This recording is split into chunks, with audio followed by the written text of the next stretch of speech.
Are you ready to become yourself? For years, dozens of people from all walks of life have turned to this one man, Leslie Tanner, desperate for the tools to reshape their life in our raised, godless world. Utilizing a unique blend of good-natured humor and brass tacks education, his innovative approach has helped innumerable people reach new levels of consciousness and personal power. Leslie Tanner, a controversial but selfless and massively influential figure, defies categorization. Since he and his life-changing program rose to fame, the expert class has desperately attacked him as a clown, snake oil salesman, or predator, attempting to silence him precisely because he is so effective at helping others become happier and more powerful in their own lives. From the most challenged, the mentally ill, handicapped, women, and mentally retarded, to the most successful athletes, entertainers, business owners, medical doctors. Regardless of your station, Leslie Tanner has committed his life to giving you the tools you need to transform your life. So, are you tired of being in near constant emotional and physical pain?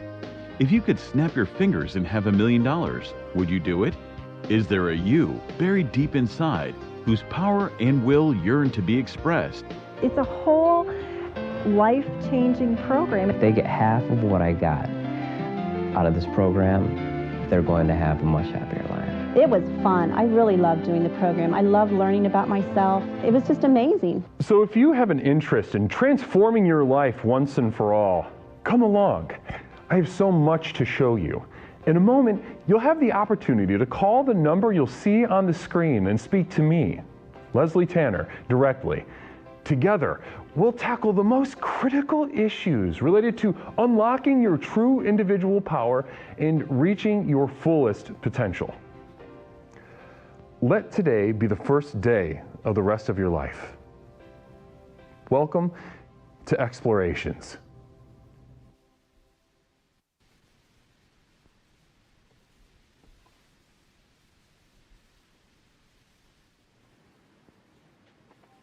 Good evening, my dearest explorers. How are you all doing tonight? It's me, Leslie Tanner, coming to you with a brand new Explorations with Leslie Tanner. Now, it is Pride Month, and I do cherish my queer explorers. In the myriad types of gay there are in this world, I want you to know that we are getting down to brass tacks, and we're going to find out what's at the base. Tonight, we ask maybe the most important question: where does the mental illness end and the person begin?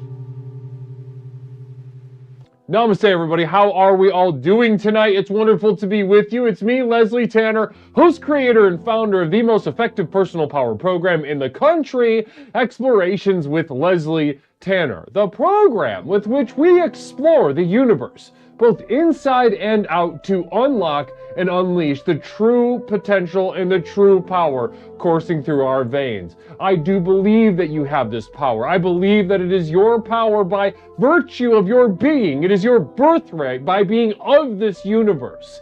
This is something I truly believe in my heart of hearts, and it's not just a belief, ladies and gentlemen. It is a fact. It is a reality that I have seen bear out time and time and time again, regardless of race, age, creed, ethnicity, sexual orientation, and such, any other things that are supposed to separate us, ladies and gentlemen. These things are nothing in the face of the power of the next level tonight on Explorations. And tonight we very bravely step up to the plate during Pride Month and ask a question that very few communities and programs have the tools to tackle. Namaste, Yolopotamus explorer, failed parent of several. Am I gay for the program, or is the program gay for me? That's you being gay.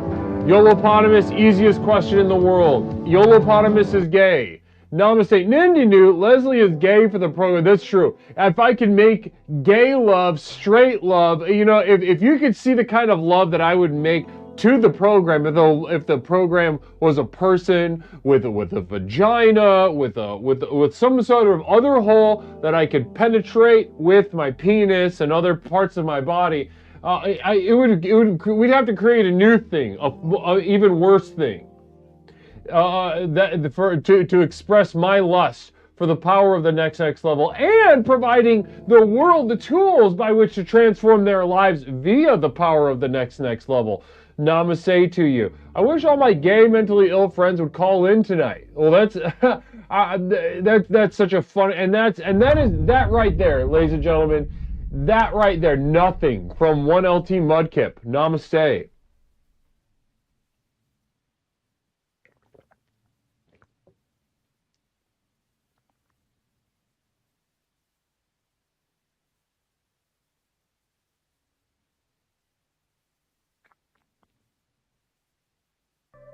Namaste, and look what we've got triggered.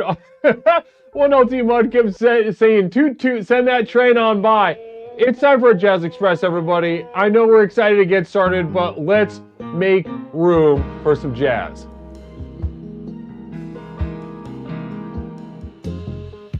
One's in chat if you don't like this. One's in chat if you are not a fan of this aspect of the program. Be honest with me. If you don't like this, let me see your ones.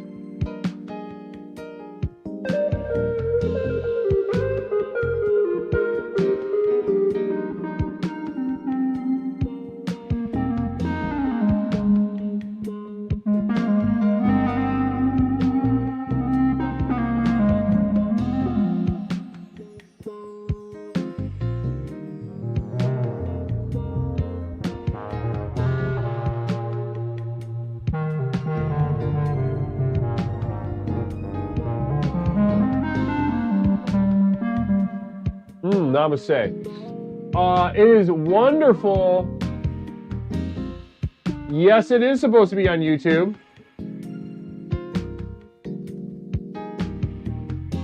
Namaste. So guys, so as we get into some jazz, allow your body to inform our exploration tonight, right? Because tonight we ask the question, we take a look at the myriad types of gay there are in this world. You know, we've come up with, you know, an infinite number of ways to be different kinds of gay. But at the base of it though, ladies and gentlemen, what we're asking is, where is the line? You know, in the past, we considered homosexuality just the good old classic kind, the good old classic American gay. We considered it a mental illness. Mental illness. You could find it in the DSM, you know, of yesteryear. I forgot which number got rid of it. And a lot of us consider this to be a sort of positive thing, right? A quote-unquote progress into the future of more nuanced understanding and advanced empathy towards the homosexuals. However, I think it takes a great deal of bravery. We're going to see that in spades tonight. We're going to see some bravery in spades tonight, I know it, because tonight we're asking the question, we're taking it a step farther. Maybe we went a little too far, right? Maybe we threw some of the baby out with the bathwater. Because those of us that are gay, or have anyone really close to us in our lives that are gay, have at some point asked this question: where is the line between the mental illness and the person that I have come to appreciate and love? Where does the mental illness end and the person begin?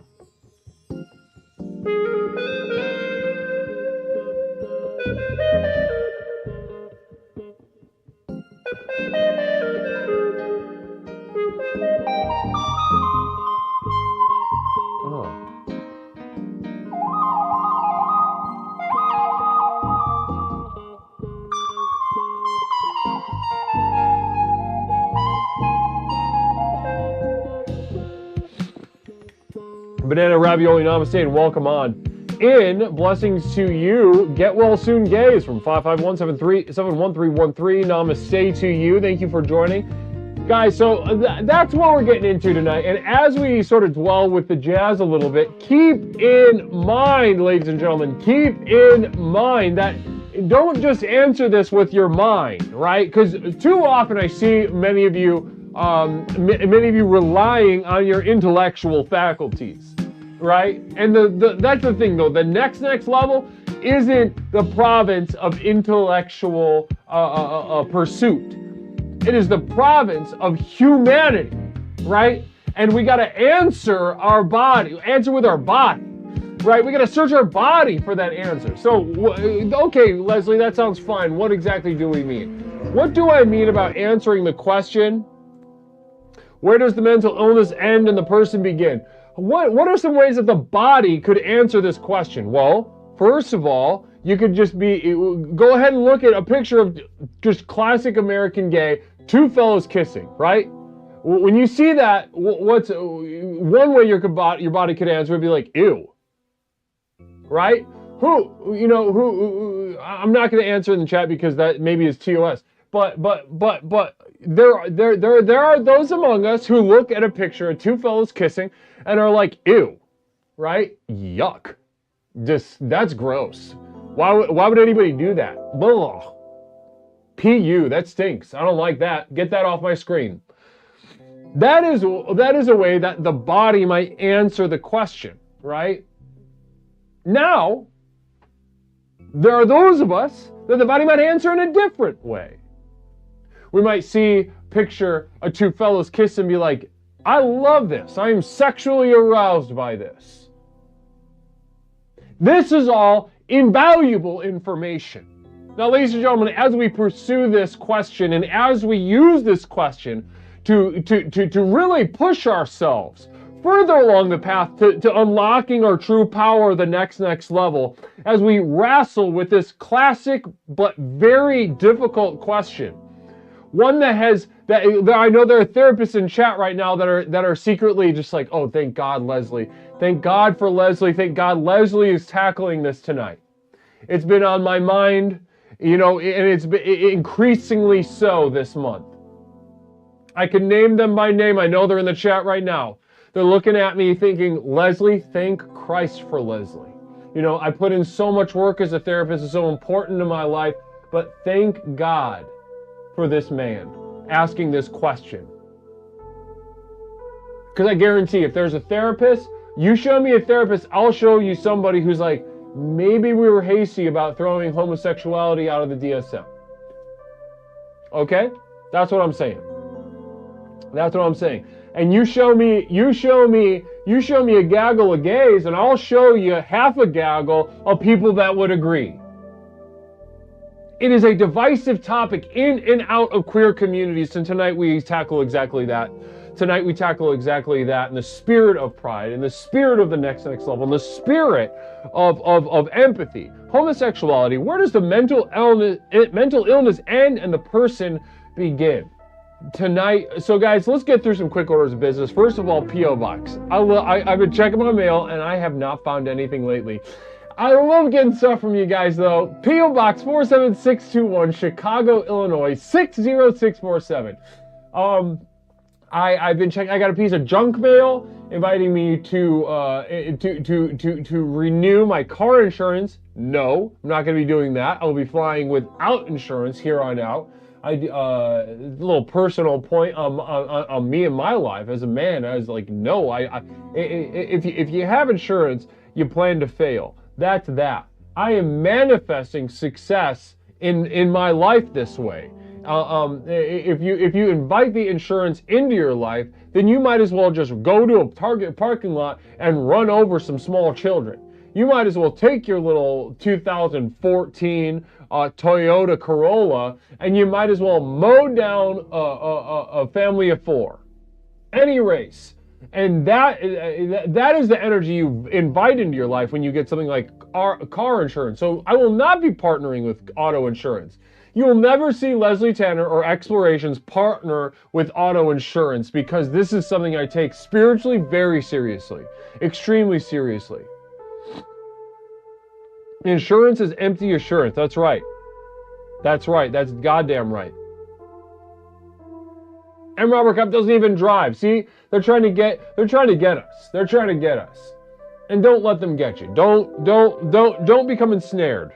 551-71313. Blessings and namaste to you. Welcome on into Explorations. If we're guys, being honest with each other, Grooming kids to shoot people or blow stuff up doesn't even seem that difficult. Upsetting, sure, but we certainly shouldn't be surprised when it happens. Any one of us could just pick some kids and start doing it whenever. One's in chat if we have anybody who's actually thought about doing this. Namaste. Orchestar coming in with a subscription and a little message for everybody. Convicted public masturbator. Y'all ever drink Sauvignon Blanc? This shit is good. Orchestar saying Sauvignon is throwing a vote in support behind Sauvignon Blanc. Namaste. It's honestly been a while since I drank Sauvignon Blanc. It's been a while. It's been a while. I used to get something like that. I don't remember if it's Sauvignon Blanc, but I used to get one of those from Trader Joe's, right? You get it was like $5, $4 or $5, you get a bottle. I'll take 2, and I did. Whatever that flavor was. I don't remember if it was Sauvignon Blanc.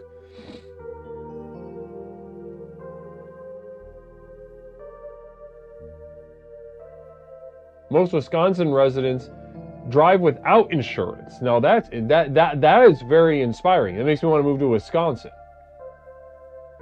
where freedom and liberty are still valued. In Wisconsin.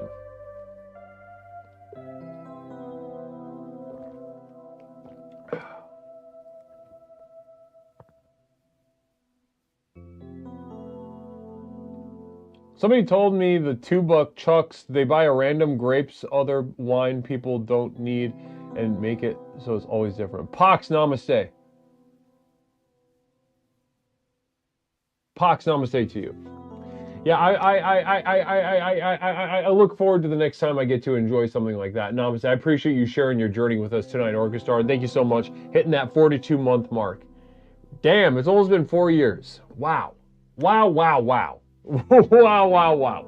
Well, ladies and gentlemen, quick point of order before we move on.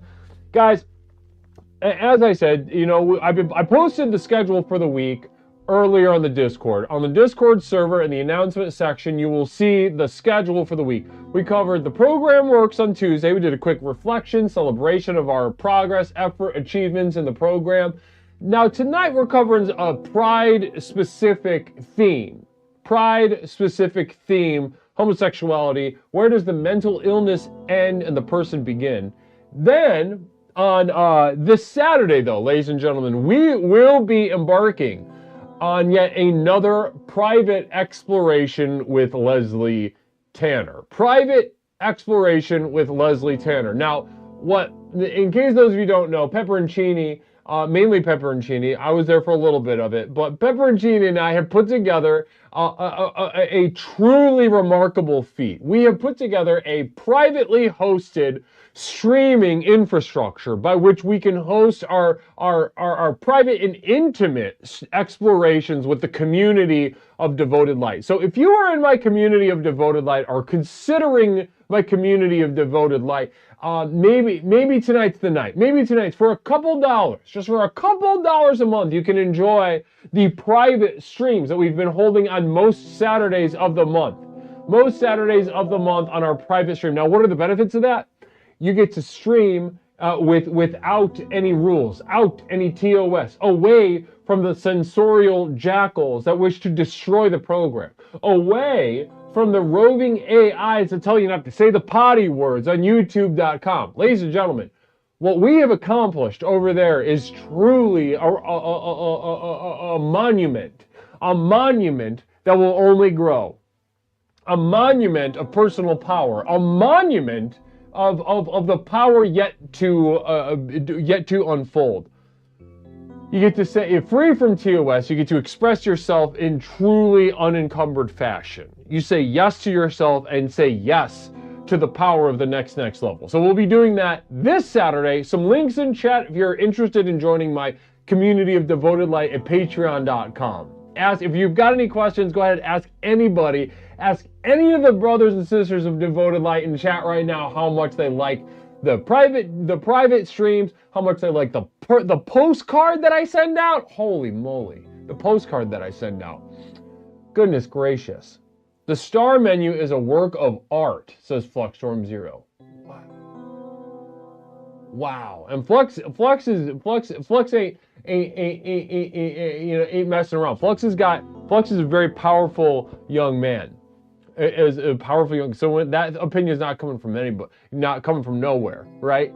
Grandpa Liquor, it's amazing. And Robert Kopp, I love the postcards and the titty button. You see, they don't even know what the titty button is, right? Can you imagine not knowing what the titty button is? Can you imagine being in chat right now, being like, "Oh my gosh, I must be a part of this. I've got to be a part of this. What's the titty button?"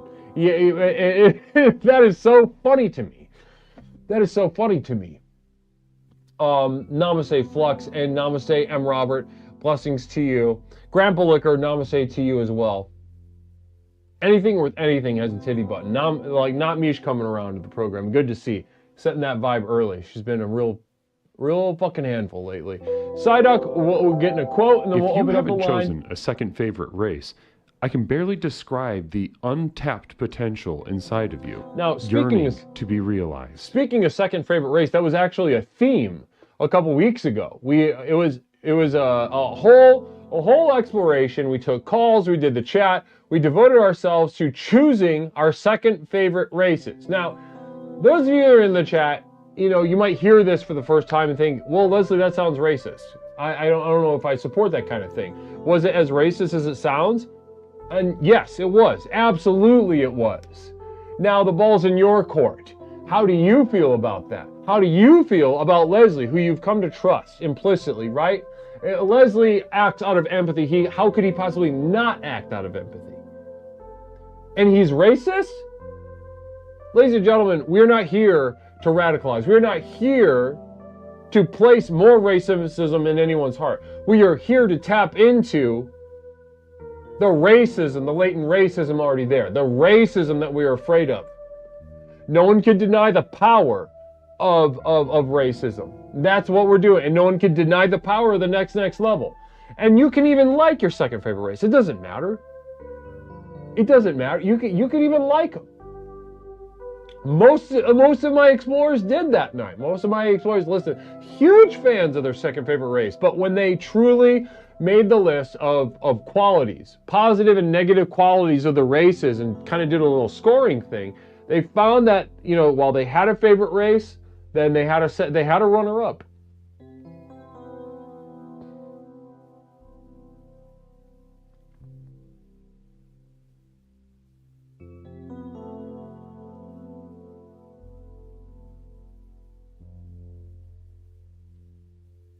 The line is now open, 872-205-9484.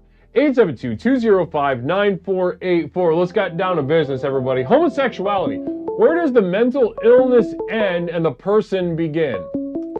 Caller, welcome to Explorations. My name is Leslie. What's something I can call you tonight? Hey, Leslie, this is Kook. Oh, Kook. Listen, I was hoping for a call from you tonight. I didn't dare hope for a first call. I think you're a perfect person to get us started tonight. How you doing, Kook? I'm doing great, thank you. Wonderful, wonderful, wonderful. So, first of all, I'm glad that you're doing great, just on a personal level. That makes me happy to hear. Thank you, Leslie. I'm not always doing great. Frequently, I'm doing really shitty, but I'm doing pretty well. That makes me feel so good to hear. Well, listen, Kook, I know you don't, this is a topic I feel we've explicitly discussed on calls, but haven't been able to, really put a magnifying glass over. But Kook, go ahead. Homosexuality, mental illness, how ill is it? I know you've got thoughts on it. Go ahead and just give us what you got. What you cooking up? I really don't think it matters if it's a mental illness or not. Interesting. Okay. I don't think it matters if it is. I don't think it matters if they pulled it out of the DSM. I don't think it made people like gay people any better or worse. I just don't think that's the issue, and I couldn't care less if it's in there or not. I just don't think that it did anything really worthwhile. And in fact, I think that it being a mental illness, it could probably be like go better for gay people, right? if people see it that way, because Stone Monster with a communal vision. #1 draft pick for the gays, Kook. You go, girl. Thanks, Stoney. Namaste. I think in certain ways that being gay or being trans should be classified as mental illnesses, because I think they should get free mental health care just for having to deal with being gay in a straight world or trans in a cis world. Interesting. So you're saying, so I think they should put it back in. Yeah. Put it back in and get on the sort of get to the resources, right? Why would you slap the titty out of your mouth while you're sucking on it? Yeah. Yeah, right? Because if people really think it's a mental illness, which I don't believe they do, but the people who hate gay people, if they really think it's a mental illness, they should be helping those poor people and giving them basically all the free health care they can throw at them. But I know they don't. I know they just actually hate them because they're grossed out or whatever, but they say it's religion. But if they actually thought it was like a mental illness, they should treat it. Help these people. Well, that's what, I think you bring up a really interesting point, right? Do we think that the people that hate the gays really are going to code their hate in mental illness or mental health, right? Is that the sort of plane? Is that the tune that we're dancing by at this point, of modernity, right? Are we going to classify mental illness or mental health? Is that where the cultural momentum is? And you're saying no, they don't give a shit. Nobody gives a shit about that anymore. And as a therapist, I agree. They don't actually give a shit. No, they don't. But they say they do. And if they actually did, they wouldn't be like cutting like healthcare benefits and various things. Right, exactly. It's kind of like trying to prevent abortions to help kids, but then you cut like school lunch funding, and you're like, that's really weird. Right. And you're cutting like wicked stuff. To me, it's kind of the same thing. So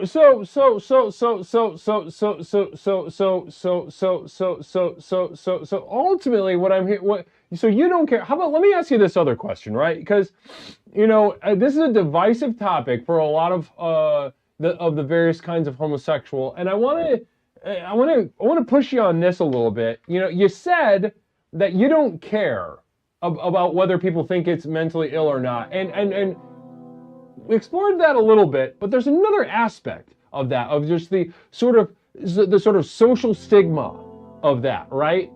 Where you don't care if somebody thinks you're, kind of kooky, right? To use your username, but like, you don't care if you're branded a sort of dysfunctional, crazy person, aberration. Yes. Abomination, right? That doesn't have like a weight on your mind.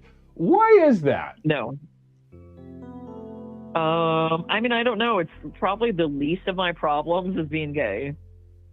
Of all the issues that I have, being gay is like almost barely qualifies compared to everything else. Also, I'm not religious, and I never have believed that, so I'm not struggling against, what God is telling me to do. Right. Well, also just kind of a little bit of a background question for you. What's like mentally, what's wrong with you, right? What have you gotten a diagnosis from a mental health professional? No, I've only been diagnosed with anxiety, but I just know that something is deeply wrong with me. Right. It's just very obvious my entire life, yeah.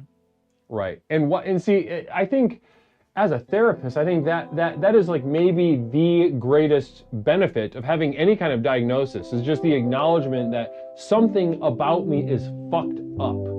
Communal vision, Stone Monster 400, titties, how can that be a crime? I agree. Legalize titties. I actually think that we should make it a law that women can be topless in public, but men have to wear shirts. If it were up to me, that's what I would do.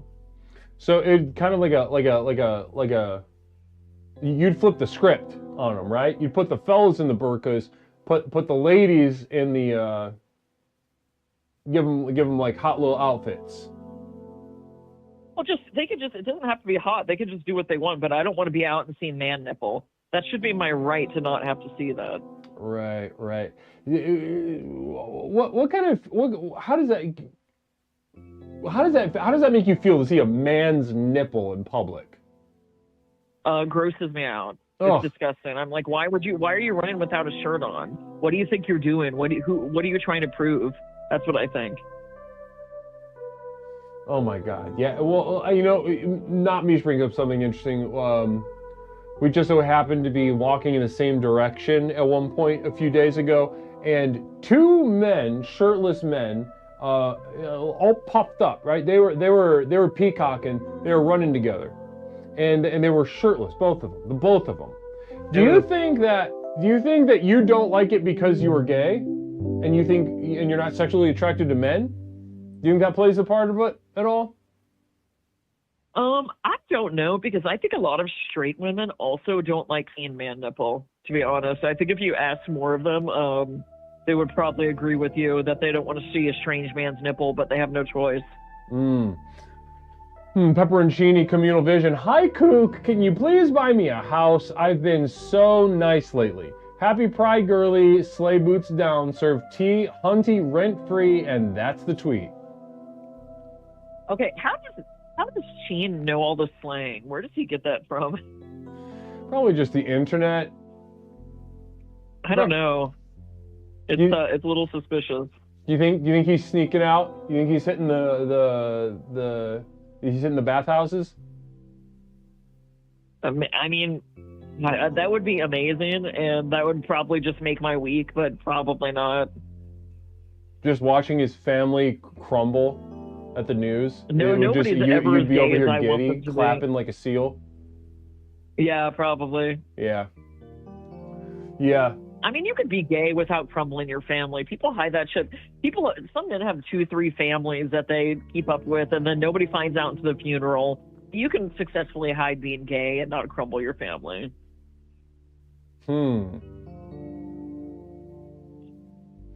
But he doesn't seem like a person that hides, a lot of what he thinks and feels, though, right? Oh yeah, no, I don't think he would. I don't think he would hide it. But I think he'd be bad at being closeted if he was.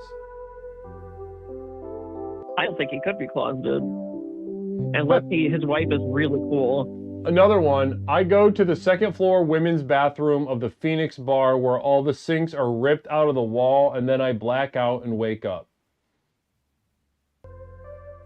Word. Second floor women's bathroom of the Phoenix bar where all the sinks are ripped out of the wall, and then I black out and wake up. Happy Pride to Pepperoncini. Well, I feel like if poppers are making you black out, you need to get your heart checked. Let's go ahead. Let's think practically right now then, Kook, right? Let's say that that I sort of lead an insurgent political movement within the APA or whatever, right? And we really just we get enough votes to put being gay back in the DSM. What would you call it? Would you just call it just being gay? Or would we get into the particulars? Would it be like a sort of like a whole new branch of mental illness? Like they've got the personality disorders, they've got dissociative disorders, and they've got just the different kinds of gay? I don't know. We could call it like homosteria or something. Ooh, now that's not only, oh my goodness gracious. I can already feel the sort of eroticism of homosexuality returning at that simple suggestion. In a way, like being gay was better when you had to hide it because you could like tiptoe around the bathroom and stuff. It had some intrigue and some mystery when you couldn't be out with it. Right. Right. Exactly. Well, and then would you say that then along those lines? Well, quick communal vision from Pepper and Cheney. Sorry, one more thing. Bradley is being a mouthy, hairy egg in chat, and I want him to know I don't care what he thinks or feels, and I'm swinging my dick around and being a big boss, and Bradley is simply my little bitch. Scared. Stupid. Love you, Cheen. Love you, Cheen. Thank you so much for that, Cheen. Blessings. Now, okay. Okay. In a way, it was better when gay people were essentially hunted in some ways. Now, would you say that we lost something with quote unquote progress? Yes.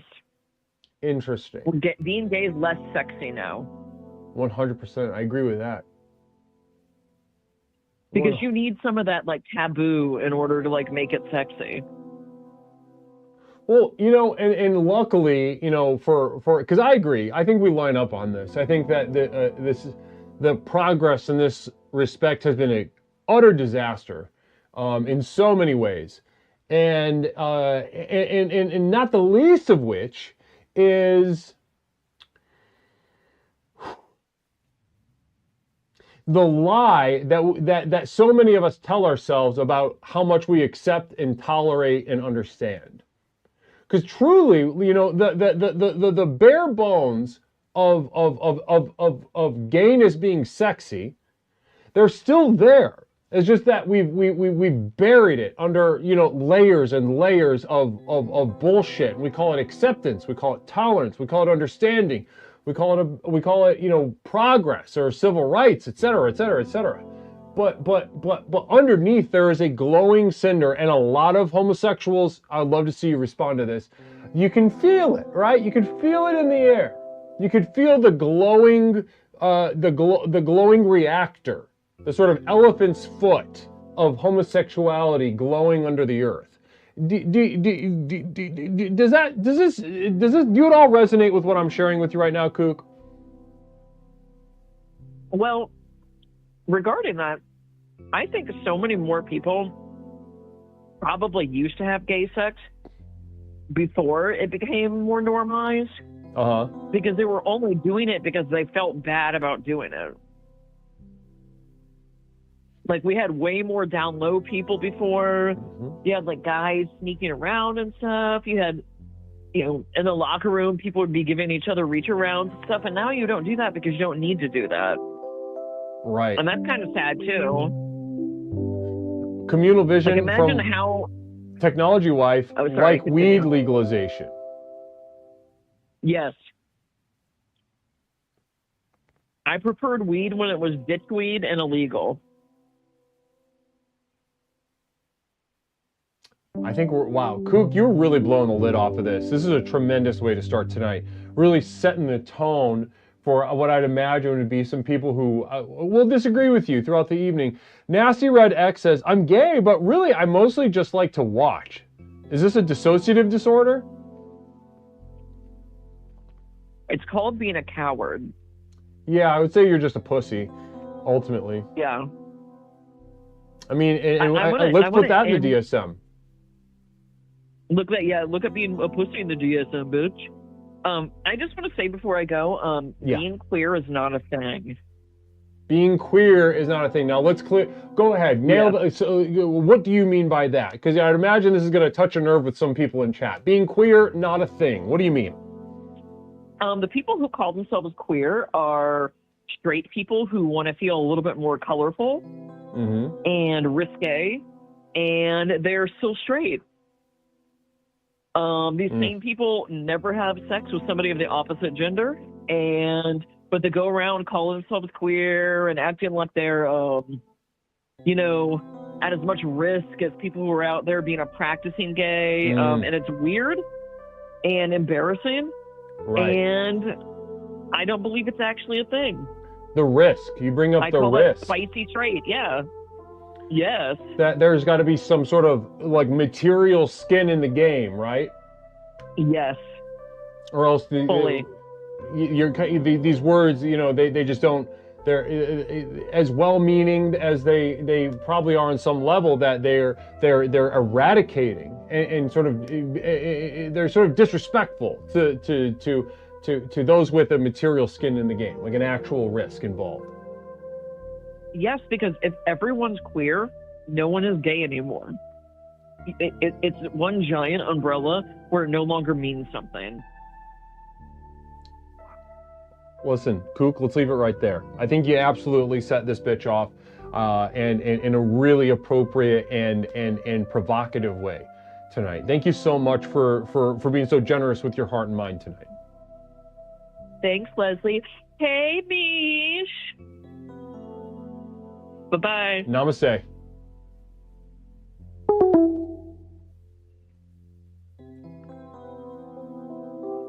Namaste. Technology wife, thank you so much for those bits.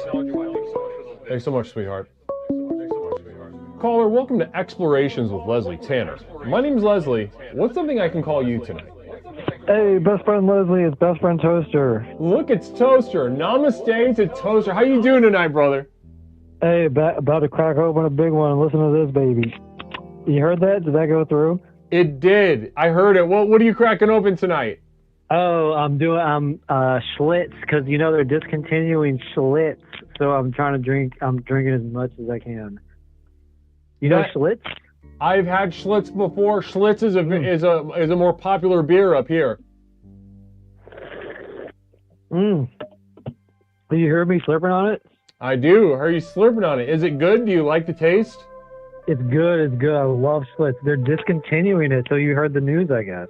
I did. I heard the news. It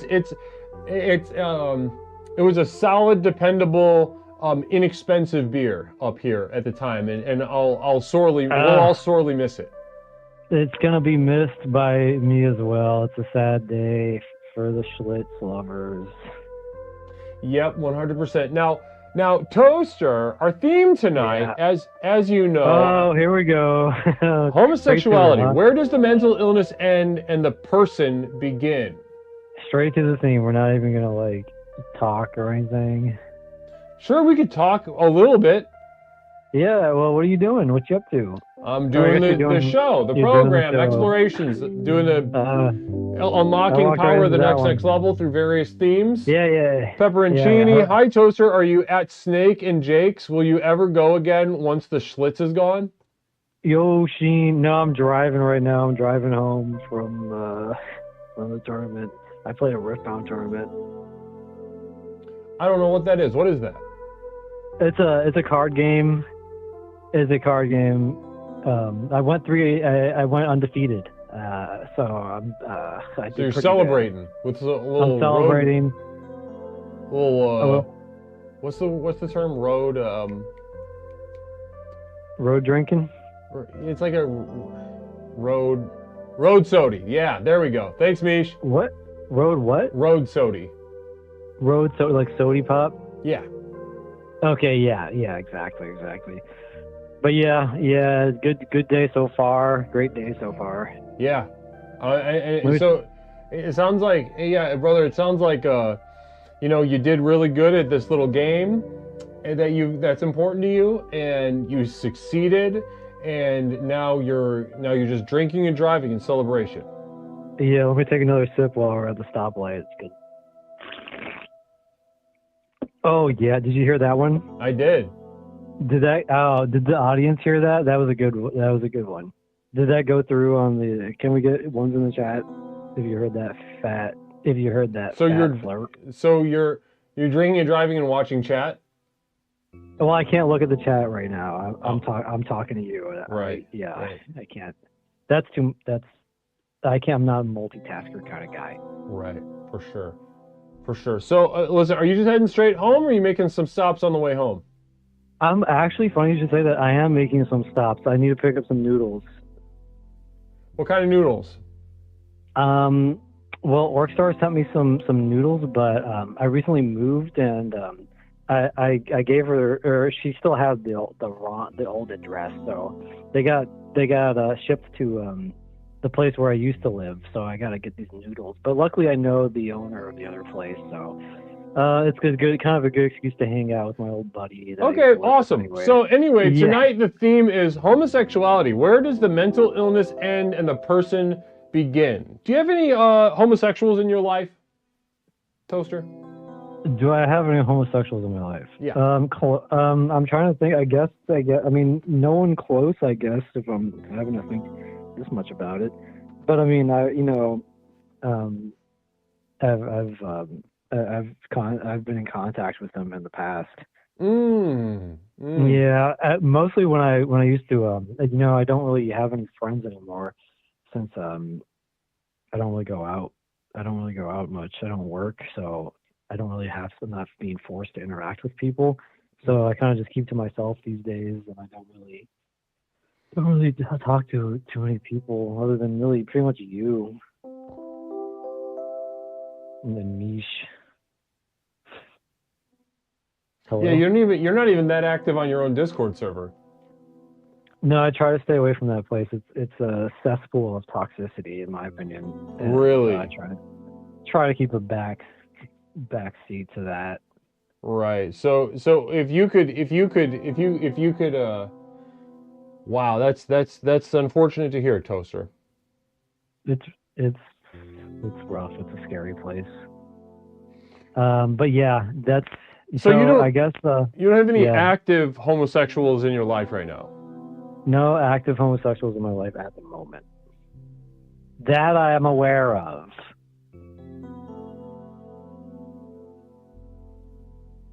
Leslie? Yeah. No, I was listening. Why- I thought it was that Oh, it? Was that the end of the thought? Yeah, yep, that was it. Okay, well listen, tonight we're getting into the line. We used to consider homosexuality an illness, an aberration, an abomination, right? Yeah. And so we credit ourselves for having quote unquote progressed past this time that a lot of us view as negative, as primitive, as mean, etc. But I'm asking the question tonight, is it possible that we lost something extremely important? And let's look back and let's review our experiences. Truly, can we, in our heart of hearts, say that homosexuality is not a mental illness? Do you know any, or have you known any, since I guess you don't talk to any now, have you known in the past any homosexuals of the various different kinds that have been without mental illness? I'm trying to think, because my own personal philosophy, maybe this is a cop-out answer. My own personally,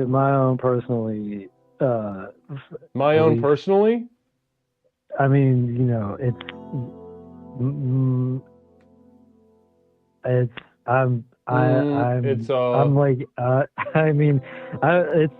I'm like 8 schlitzes in. Okay, give me a break.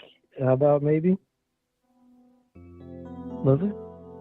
You're on stream right now. So? You're just kind of making a fool of yourself a little bit. Hey, what's new, brother? Am I right? I was gonna say though, did you laugh at that? Did that make you laugh, or what you just said? Yeah, what's new, brother? I thought that was pretty good. Nope, that did not make me laugh. No, it brought me no joy to hear that. Can we get ones in the chat if that made you smile? That's a little self-deprecating humor. I think this is a little inappropriate, Toaster. Maybe you should call back in when you sober up a little bit. No, wait, I was going to answer your question too. My personal philosophy, right? That's what I was saying. What was the question? I was going to tell you my personal philosophy, but you have to restate the question now because we're way off track.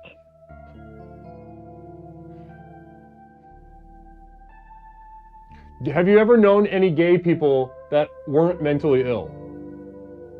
Right. Yeah, my personal philosophy, I think we're all mentally ill, brother.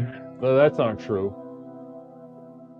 Or you're supposed to say like damn straight or something like that. No, because I don't agree with that. I don't believe that.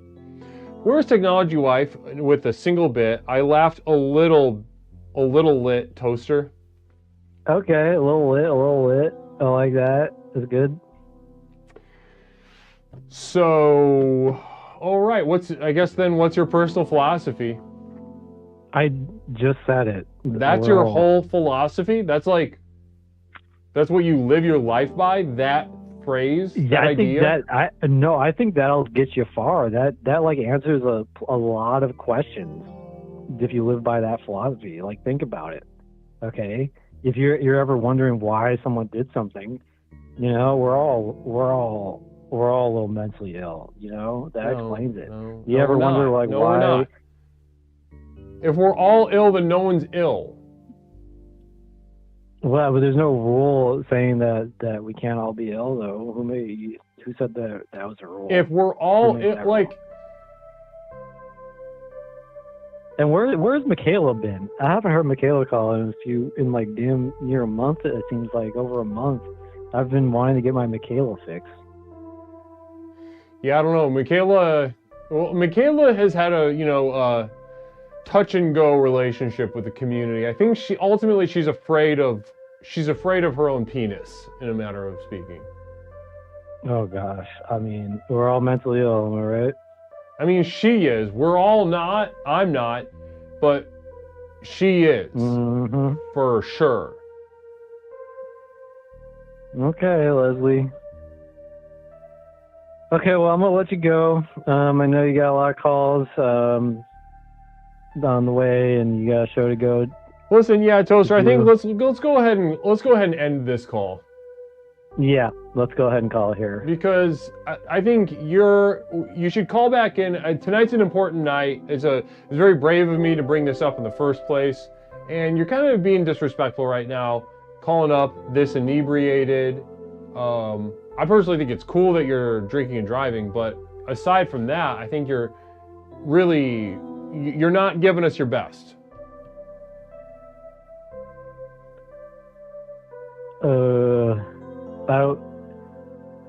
I mean, I have an answer to that, but you're not gonna like it. What is it? We're all mentally ill, brother. All right, namaste. Okay.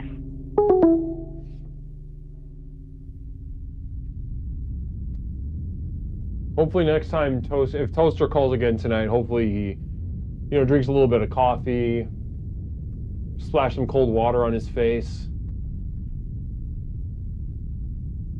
That wasn't the best Toaster.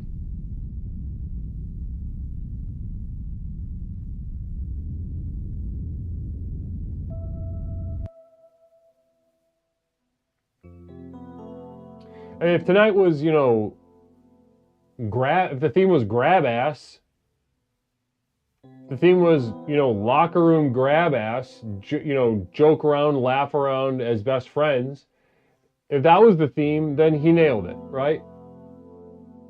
But the theme tonight is provocative, is brave, and genuinely sensitive. I would imagine there's a lot of gay people who see like, oh, what's the theme tonight? I'm mentally ill because I'm gay. I'm not going to watch the stream. That's the sacrifice I'm personally making. Leslie Tanner, as a man, is that there are certain closed-minded, fearful gays that look upon the theme tonight and say, not for me. This is unsafe. Afraid of the power waiting to come out. And then I've got Toaster calling. And basically just masturbating in an unsavory way. That was disappointing. I will say that. I'm disappointed in Toaster right now. Caller, welcome to Explorations. My name's Leslie. What's up I can call you tonight? It's Bradley. Bradley, namaste, brother. How are you tonight? I'm good, man. Wonderful.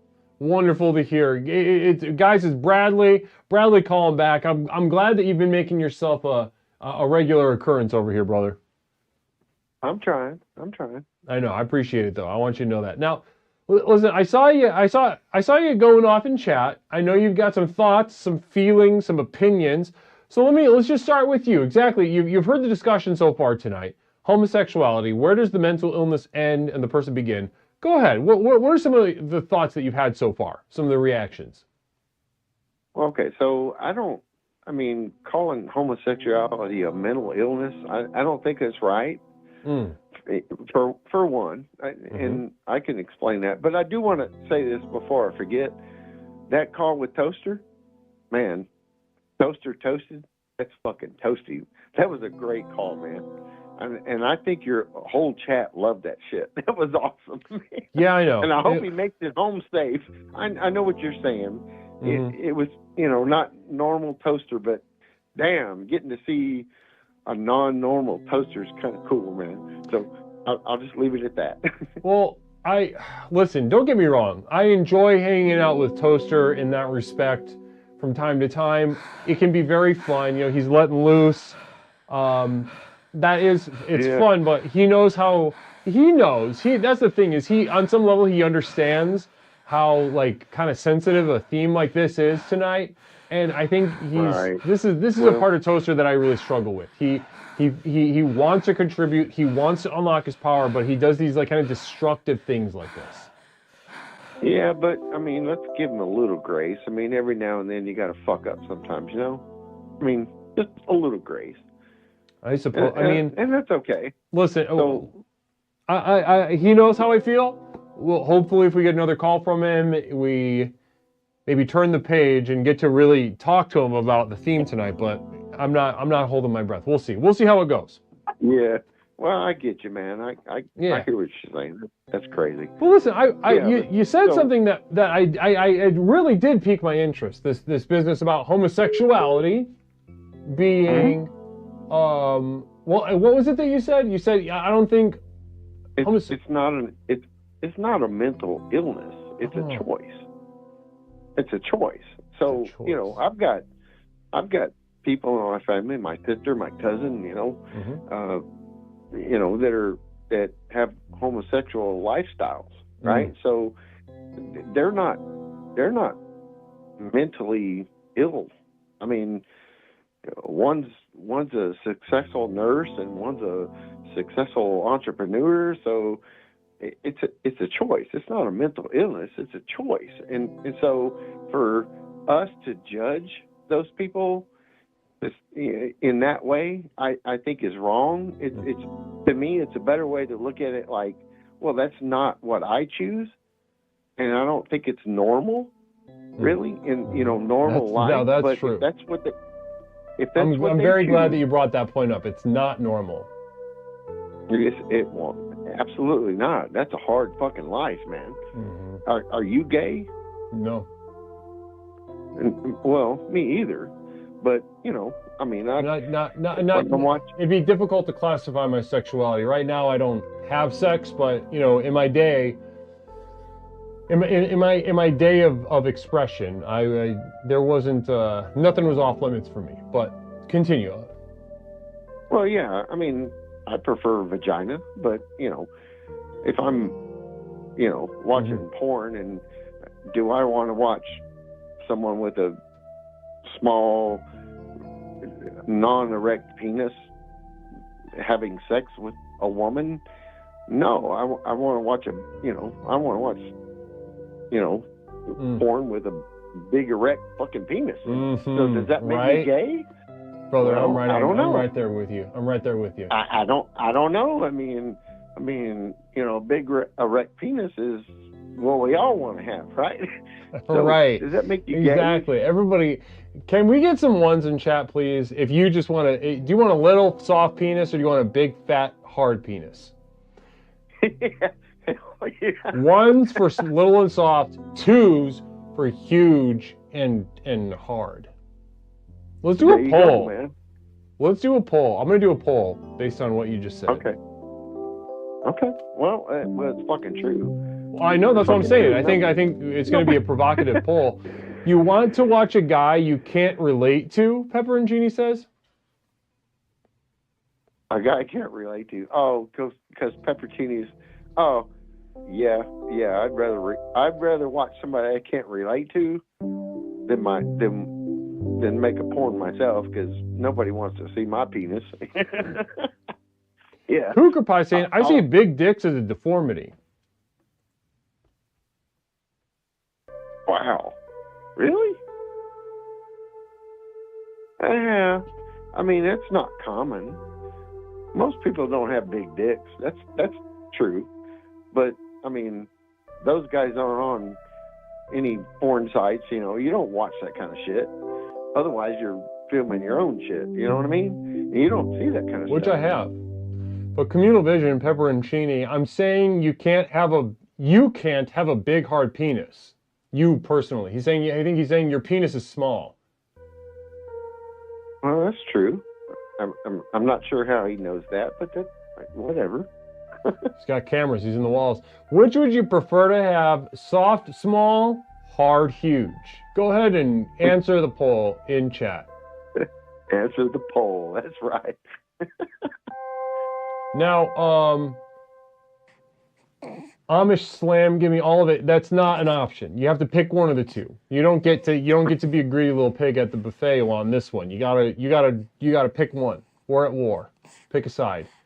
Now, okay, so I feel like we're on a roll, Bradley. And as always, you know, I appreciate the thought and honesty that you're bringing to the exploration tonight. Now, sure. One thing I'd like to go back and say, you think it's unfair to classify homosexual lifestyle as an illness. And you cited some people that you knew as entrepreneurs that, given their entrepreneurship and their relative success and otherwise, aside from their choice to be gay, aside from that, they lead what you might consider to be normal or successful lives. Am I hearing you right? Well, not normal. I mean, aside from being gay. I mean, but like they're entrepreneurs. They've got goals. They know how to like just put one foot in front of the other, build a life of success. Well, yeah. Relatively speaking. Well, sure, but I mean, personally speaking, my cousin, who's been gay Tell me about your cousin. Like the last 30 years, she said, "You know what? I'm not gay. I don't want to be gay anymore. And I'm thinking of coming over to your side," which I laughed at, and I just laughed at her, you know. But I was like, "Well, okay. I mean, you know, give me a call, you know." Right. I live in Tennessee. Like you would onboard her, or you'd have sex with her? I'm just.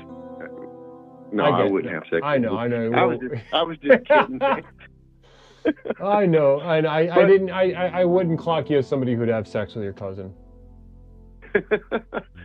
but I mean, that's so. But hard huge one.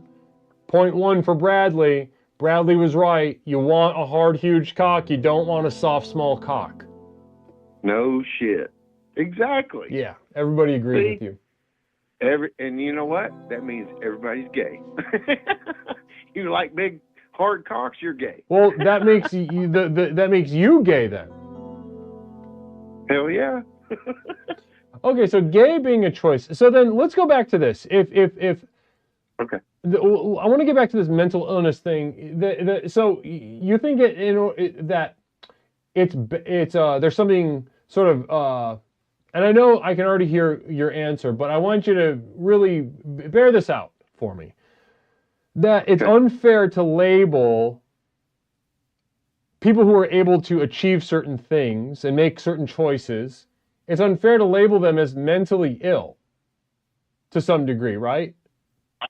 Yeah. That they've in order to be mentally ill, they've got to have some kind of just fucked up ass, you know, they're throwing poop at the wall kind of vibe. Right. To some degree, that's important to you. So if you were going to go into the DSM, you would like have a symptom check. To what degree are they playing with their own poop? Are they just smelling it on their finger? Are they playing with it in their hands? Did they throw it at anybody? Like this is that aspect of this is important to you. Am I hearing you right? Yeah, sort of. Yeah. You know, I know Yeah. I'm drawing an analogy here, but you know, to kind of pull out. I'm just trying to get to the meat and potatoes of what Yeah, you're root. sharing. The root, no pun intended. Yeah. Right. So, but that is important, right? And we look at the gays, and it's been a while since I've seen a gay person with poop all over their hands, but it does happen. So you're saying that it's important to distinguish. There's mentally ill gays, and it doesn't have anything to do with whether they're gay or not, and there are normal gays. As you know, of course, we know what I mean by that. There are no normal gays. They're gay. But within gays, they're more normal in the sense that they're not ill. Well, true and not true, yes. Go ahead. What are your thoughts? Not true. Not true. So, to label someone as mentally ill because they're gay, like a sexual choice, that's a physical thing. That has nothing to do with them driving a car or driving a truck or working somewhere and packing your food. And that's a totally different thing. It's just sexual. So sexual preference. I mean, I'm not gay, but my sexual preferences, I mean, if you're going to factor that in, I'm an engineer. You know, I do engineering. But if you factor in my sexuality, then all of a sudden I'm some cosmic, weird, fucking ill engineer. I mean, that's not right. That's How about not right this? at How all. about this? Right? You gotta. How about this? separate You're my the two. therapist. I come to you looking for help. I was, abused, molested, left to live outside, et cetera, and I fuck animals. Whoa. Okay. Okay. Mentally ill? No. Yeah, probably. That's a little too far. Exactly. Where's that line? Well, the line is going outside your species. I mean, So species. There's a natural biological line by which we can derive what is normal, not ill, and not right. Well, no, not exactly. So, normal, when you want to classify it as normal, the normal human being, biologically, a male has sex with females to procreate. Mm-hmm. That's what that is. Mm-hmm. You can't procreate with another animal, any other animal. But a male having sex with another male, they can't procreate. So that is not normal in the sense that it's not natural. Where's technology-wise? Caller, could being obsessed with not being seen as gay arise to the level of a mental... Hold on. Let me try to make sense of this communal vision. You remember what you're saying. Caller, could being obsessed with not being seen as gay arise to the level of a mental illness?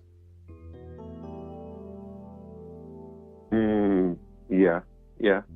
Like you want to be seen as, and maybe technology, like I'm going to kind of finesse that a little bit, queer, would that maybe not being seen as queer? So is that what we're pulling on right now? We're trying to diagnose the impulse in so many people in our modern world that the idea of queerness must take on water and include that is a mental illness. Is that what you're saying? I don't think that's what he was saying. I think what the question was, the caller, me, so I'm going to deny who I am to try to justify not being gay. You know what I mean? So, well, that's bullshit. That's total bullshit in my book, because I'm not, well, you know me, Leslie, I'm honest. I say the honest shit. You do? To my detriment, even if it hurts me. And right. I don't care, because I've been on the program. It's a beautiful for a long quality time. that you possess. Nobody hurts my feelings. So, no, No. I mean, I'm bi or homosexual curious, but I've not done that. You know, I've been married for 25 years. I don't, you know, that's not me, but I also try to understand other people's position. And so, you know, there is a line you can cross. You don't cross it with animals, but with people, there's a sexuality. Sexuality is different from spirituality. It's different from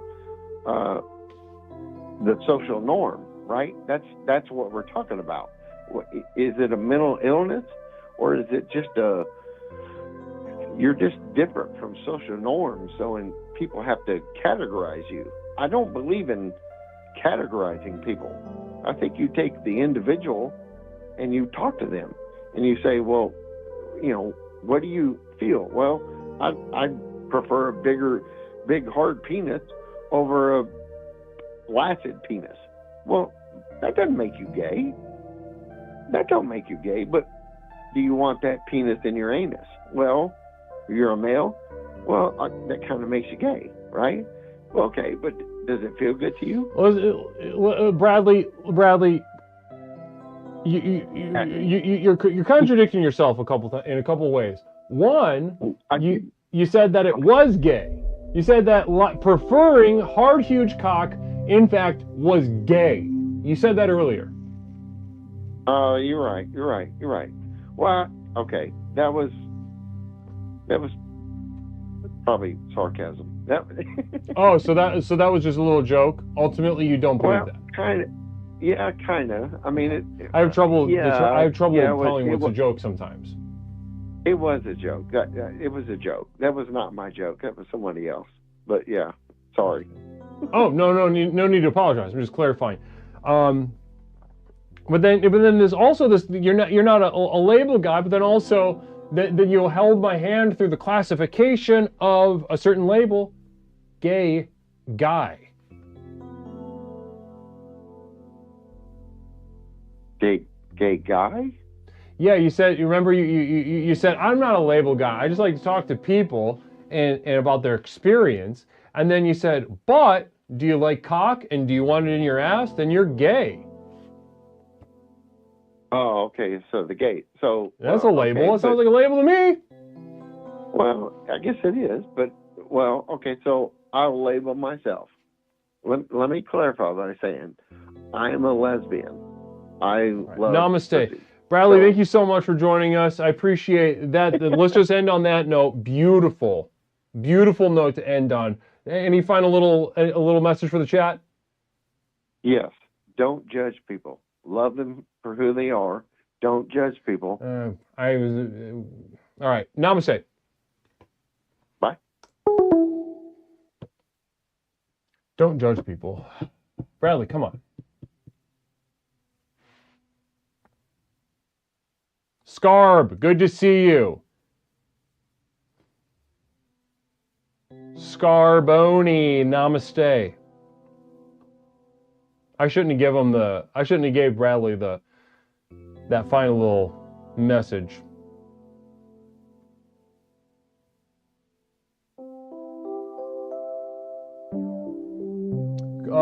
Cougar Pie, Communal Vision, what if you're gay for dogs?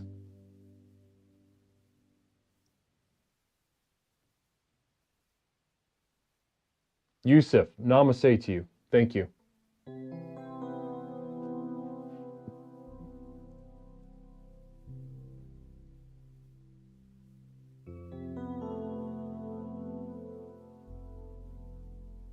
A lesbian at heart.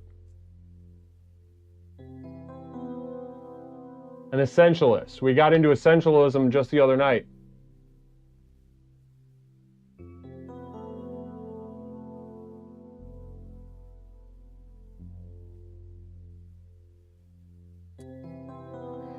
So Bradley's saying I'm a lesbian at heart. Cougar Pie, a lesbian in reality, in her hands and mouth and vagina, saying no, you're not.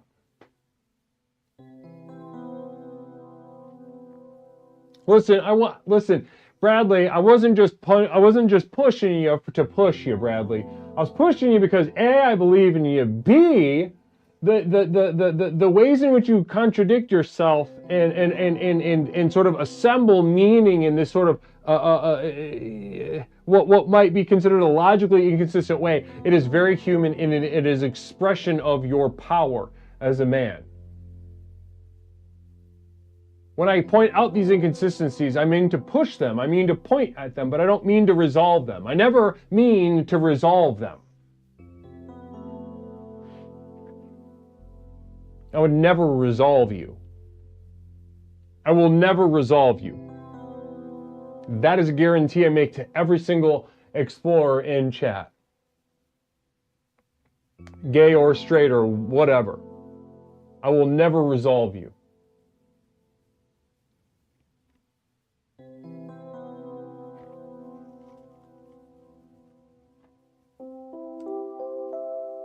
Now I'm going to say a quick affirmation for ladies. Ladies, listen, there are so many options at just a regular, if you just go grab a bite to eat at a normal American restaurant. There are so many options. Let's get, oh, hold on, I want to put a little bow on that. Quick affirmation for ladies. Redo. Hey ladies, it's me, Leslie. Just real quick, if you're just looking to grab a quick bite to eat, you can't go wrong with just a standard American restaurant. Hamburgers, hot dogs, chickens. There's so many options.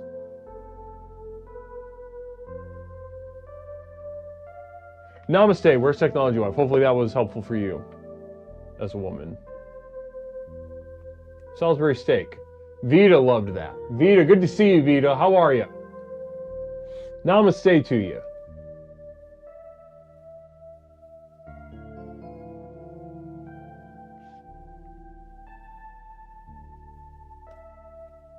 Line is open, 872-205-9484. I'm going to use this actually opportunity to adjust my camera.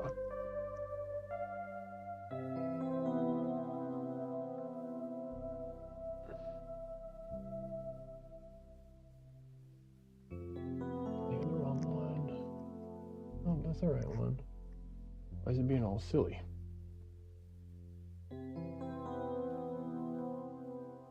Oh, I see what's going on.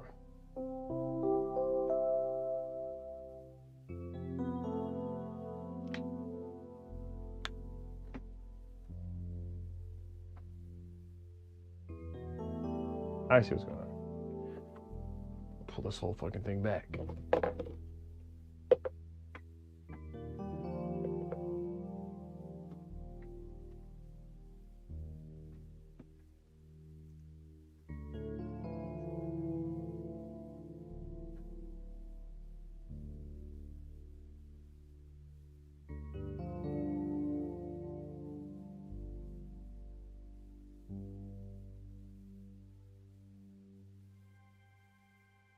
Not me. Did you just fall asleep?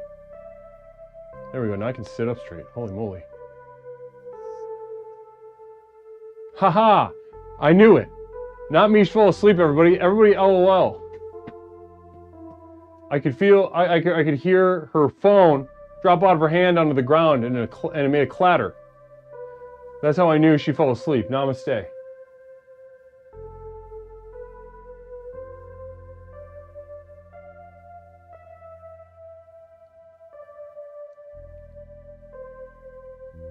Namaste. 872-205-9484. It feels so good to be able to sit up. Holy moly. I was slouching. See, everybody's saying LMAO, LMFAO, LOL. Caller, welcome to Explorations. My name's Leslie. What's up, Mike? I call you tonight. Hey, Leslie. It's Toaster. What's up, Toaster? How are we tonight? I'm good. I got my noodles. Still driving. Awesome. So, listen, I would imagine was that a Schlitz you're slurping? Yeah. I'm still sipping. So. Listen, well, let's just take another whack at it. I don't expect that we'll be able to get. Yeah, I think you told me to call back, right? Well, what I said was, if you did call back, I hope to get, maybe a maybe a toaster after you drink some coffee and splash some water on your face, because this is not top shelf toaster right now. No, yeah, I was gonna say I'm tired. Well, you're tired and you're drunk. No, I'm not drunk. Yeah, you are. You said you drink 8 beers. Do I sound drunk?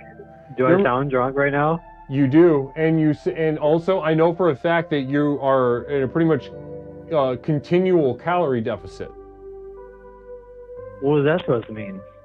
You don't eat a lot of food. You don't have a lot of food on your stomach. Your metabolism's all weird, and so when you drink, you're gonna get drunk fast. People think, oh, I almost just drove into the levee.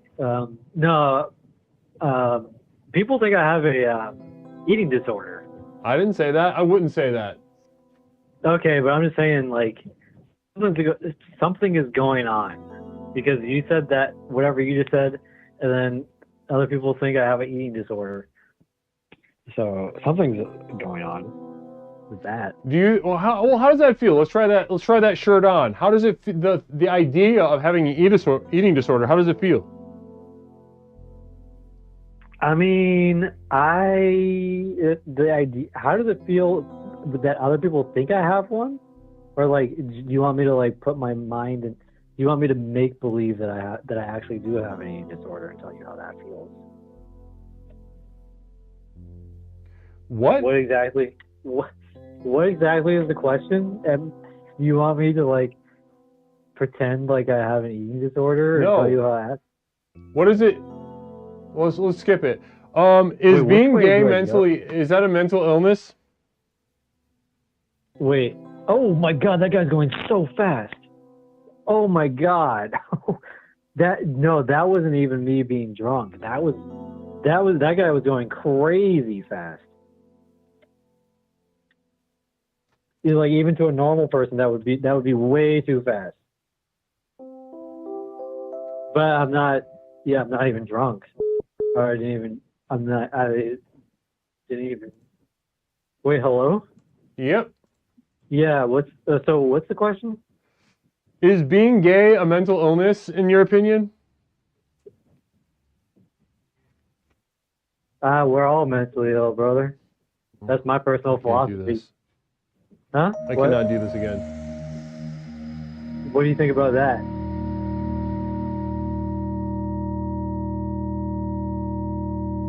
You didn't expect that, did you? But I do personally believe that. Hello? So if everybody is mentally ill, then what's the pauses? Why do you keep pausing? Because this conversation isn't. Because you're not firing on all cylinders, brother. Hey, quick question for you, Leslie. It's kind of a disappointing call. Continue. Yeah. What's up? Did you take a shower today? Not yet. You getting ready to take a shower soon? Yeah, I'm gonna take a shower after the stream. It's kind of what I do. Yeah. How long you been going for right now? The stream. 1 hour and 32 minutes. Okay, so you usually go about 3 hours, so about an hour and a half. Yeah. Finish up, okay, and then you take a shower after. Yep. Okay.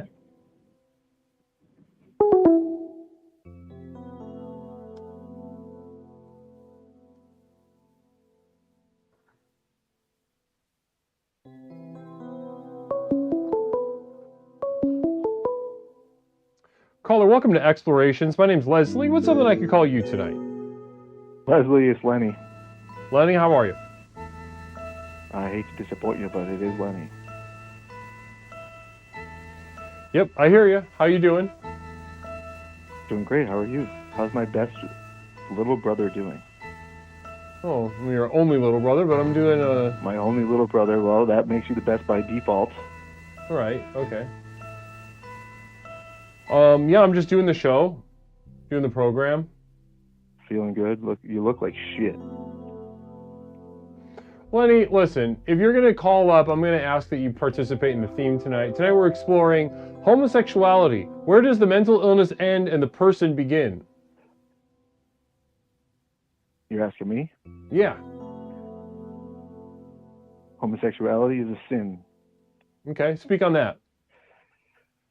Well, you ever read the Bible? You fucking idiot. I have read the Bible. Yeah. Remember the part where Jesus gives that guy shoes? Yeah, what does that have to do with gay people? And butt Read fucking. between the lines, brother. Well, you've always been, oh yeah, take it literally. Yeah, literally he gave the guy shoes. Duh, right? That's as far as your brain could take it. Jesus, are you saying Jesus was gay? Jesus was the first gay person. Okay, so Jesus is infallible. Jesus didn't commit sin. That's like a Christian thing. Nothing he did could be a sin, is that true? No, he didn't commit. He was without sin. He's the Son of God. He's without sin. So according to that, was he not gay, or was he gay in a way that was free of sin? If being gay is a sin, like how do you suck dick, or eat pussy in a gay way that's like in line with God? You tell me. You tell me, buddy. I wouldn't do that. I wouldn't do that. Why not? Because it is a sin, and I don't know. I don't really know what you're getting at. You trying to trap me? Are we on the same page here? I think in maybe a superficial way, yes. Well, that's a first. Yeah, weirdly enough, yeah, this is kind of feels good. I didn't realize the program was this advanced.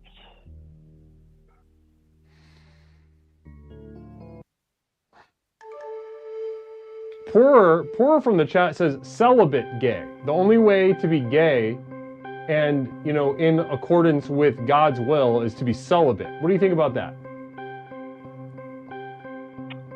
In a way, that's true, because women have masculine features. And so if you have sex with a woman, that's kind of gay too. So it's only straight to have sex with like a platonic ideal of a woman. Yeah, like an anime pillow. Is that weird? That's what I do. I mean, it's not weird, but it's I mean, that's weird. That's weird. Yeah. To answer your question, that's a weird thing. I have a lot of friends online that a lot of my friends are really into it. My online friends. Yeah, that doesn't make it not weird though. You fuck a pillow? Well, if I only talk to those people for the most part in my daily life, then it's not weird. That's not at all how that works. It's been working out so far. And that's not what I mean by working or not working. Whether it, is functional in your life or feels good in your life. You're not normal. Your friends are not normal.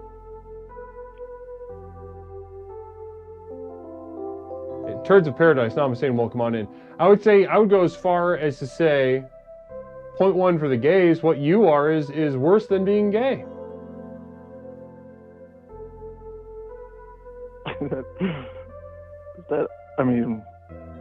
I'd have to disagree with you. Laugh of recognition. That's what we call it in therapy. Laugh of recognition. You're saying it's even more against God's teachings. Is what more or less against God's teachings? What I'm doing, is that what you're saying? You're saying it's worse. You're saying somehow worse than being gay. Yeah, well, it's like you're saying having sex with a pillow isn't godly. No. Well, I just have to strongly disagree with you on that. I think it is. I think it's fun. I like doing it. Yeah, it's fun. I like doing it. Are you do you have like a brain bleed? That is not. That's not how you determine what's sinful and what's not.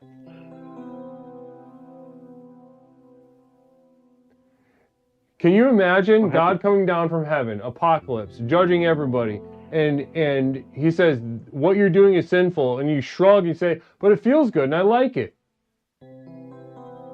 Yeah, and he's like, and he gives me a high five. He daps me up. God daps me up, and he's like, hell yeah. He goes, hell yeah, brother. He looks like Hulk Hogan. He sounds like Hulk Hogan. Listen, I'm not saying daps me up. I'm not saying it's better to be religious or not, or better to believe in God or not, or better to sin or not. But what I am saying is that what you're doing is a sinful abomination, worse than homosexuality. Well, I'm saying that in my fantasy, when God judges me, he looks like Hulk Hogan, he sounds like Hulk Hogan, and I look like Hulk Hogan, but I'm slightly smaller than God because I'm a pious man. So he's a larger Hulk Hogan, I'm a smaller Hulk Hogan. We dap each other up. We go, hell yeah, brother, and he's like, that's sick. Lenny, I wish I didn't know this stuff about you. This is kind of. Well, normally we get real and negative, and it's kind of pathetic. I wanted to try to look through the program, the lens of the program for once, because normally we get very negative. We talk about mom. I don't want to talk about mom, regardless of her financial issues that you are not willing to discuss. The burden that falls upon all of us and not you. I don't want to talk about that. I want to talk about the program.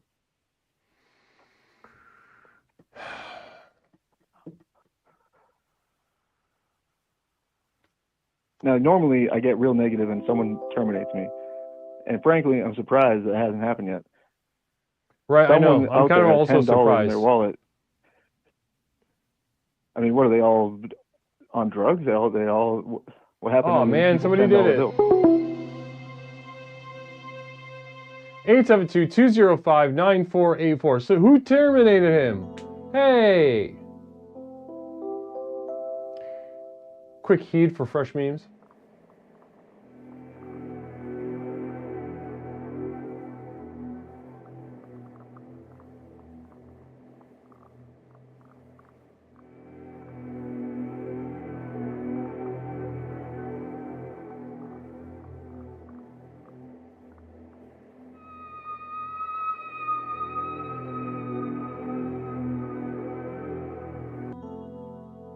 Namaste. Namaste to I Love Fresh Memes. Blessings to you. Thank you so much.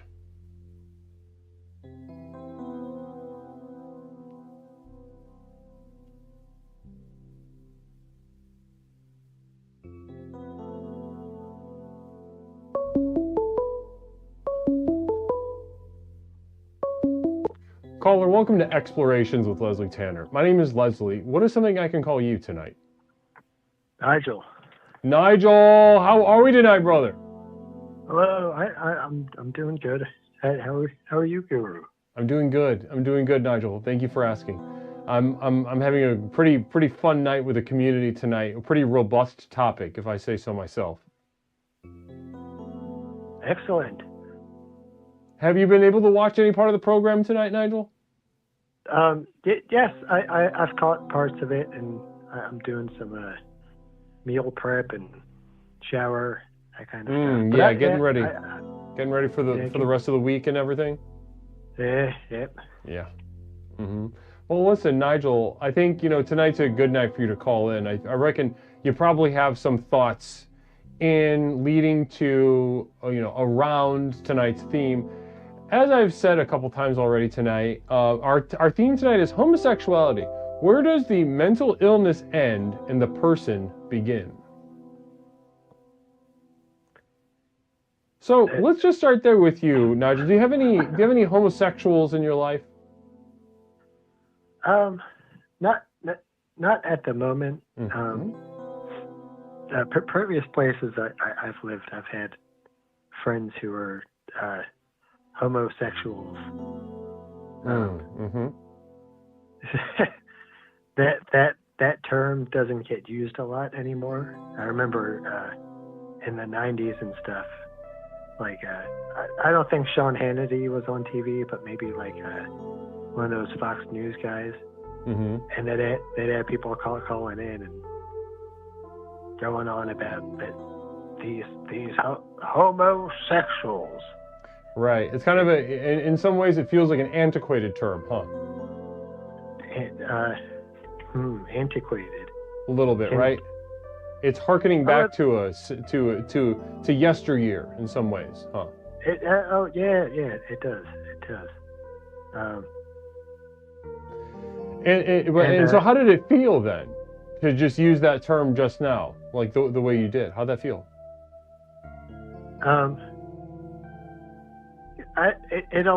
It makes me smile. Like Happy Pride. And what about them? How about them homosexuals? You know what they do in the locker rooms? And someone calling in to Fox News on the 90s. Mm-hmm. I know they're having gay sex. Yep. Well, let's get down to brass tacks. As far as I'm a therapist, and I think this is a sort of eternal, sort of rhetorical question in some ways, but one that I think we must grapple with, both as in my role as a therapist, but also as a sort of spiritual leader in our community with our personal power program. Now, to you, I ask, there was a time that we considered homosexuality to be a mental illness, right? We clocked it as an aberration, something that needed to be cured. Fast forward a few decades, we no longer think that way. We have a more, in some ways, nuanced understanding, and we tell ourselves that we've extended this understanding to this certain population, the homosexuals, and the various types of homosexuals. Also, I don't just mean, a gay man or a lesbian. There's so many different kinds of gay now, and regardless of our opinion about that, I think I personally celebrate it, but in my own personal way. So let me go ahead, and that's where I want to ask you: do you think that in our attempt to include and understand and tolerate, do you think that we went too far a little bit in some ways? That has gone too far? In some ways. Is our understanding actually decreasing understanding, or our effort to ameliorate through empathy actually increasing suffering in some ways? I think like a lot of things in this world, it's been hijacked by other people who want to take it in a different direction. My one homosexual friend where I used to live, I still talk to him sometimes, but he the whole acronym community, and he doesn't like how he's jumbled in with all these other people, and because he doesn't approve of every part of gayness, the gay culture, and do you agree with him? Yeah, because it's just like not everyone's the same, and they're just like, how do you say, like conglomerating the gay community and the thems and the zays or whatever, and lumping them all together like it's like making a wide paintbrush, wide brush strokes, and he expressed some he didn't like being part of crumpled in with everything, and I remember growing up that there were like America used to be a lot more religious, and like that they would have like gay camps where you could send your teenage sons away, and that they would pray the gay away. Yep, conversion. Do you remember? We do our own form of that here at Explorations. Where's Technology Wife? Coming in with a communal vision. Can't wait to get this perspective. But where does the person begin, caller? I Somebody's don't holding your understand. feet to the fire there, Nigel. I don't I don't understand the question. Where does the person? Oh, okay. Where does what's the title of tonight's show? Where does the person begin? And where does the mental illness end and the person begin? So in Monster 400, the Spartans were gay and scary fighters. Okay. My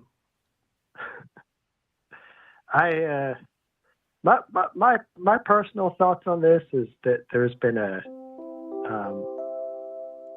with communism in the United States, one of their tenets was to turn a large swath of the population gay, and to sexualize the general public, and we see like the rates for gayness have been increasing, and the rates for they thems and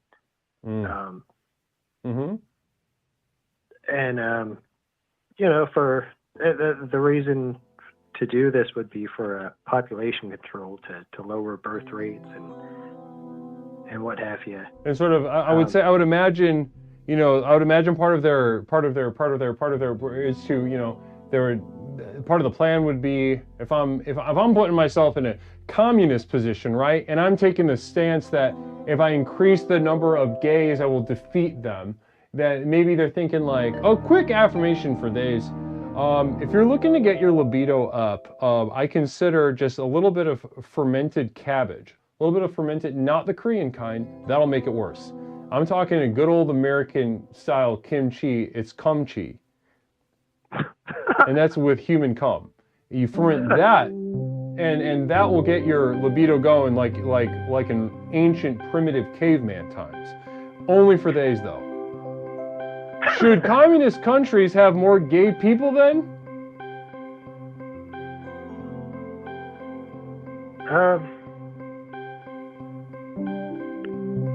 Yeah. Pepperoncini, I'm sorry, Nigel. You're telling me people were getting paid by Soros to butt-fuck straight guys?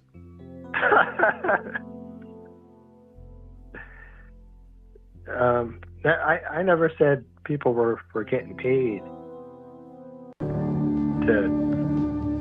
Real quick subscription from Kel the Ruiner. Guys, can we get some namaste for 1 year with Kel the Ruiner and the phrase I'm gay, the message I'm gay, Kel the Ruiner coming out Pride Month, hitting 1 year with the program. Namaste to Kel the Ruiner tonight on Explorations. Namaste to you, brother.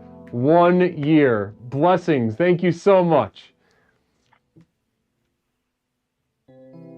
Okay, so what were you saying? I try to be a naturalist, and if you look around you and you see the other animals and stuff, they're not doing gay stuff or taking chopping off their genitals or taking hormones, the opposite hormones that your body was made for.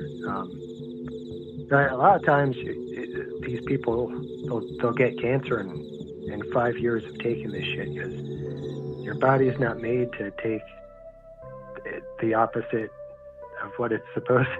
Yeah, you know what I mean. It's not a very good. Yeah, is this and enlighten me, because this is I'm not an ideological guy, right? I don't view the world this way. So some of these finer points of ideological strategies to eradicate the others, they kind of get a little lost on me. To be honest with you, communal vision, Cooker Pie. Isn't Nigel's wife one of, quote, them?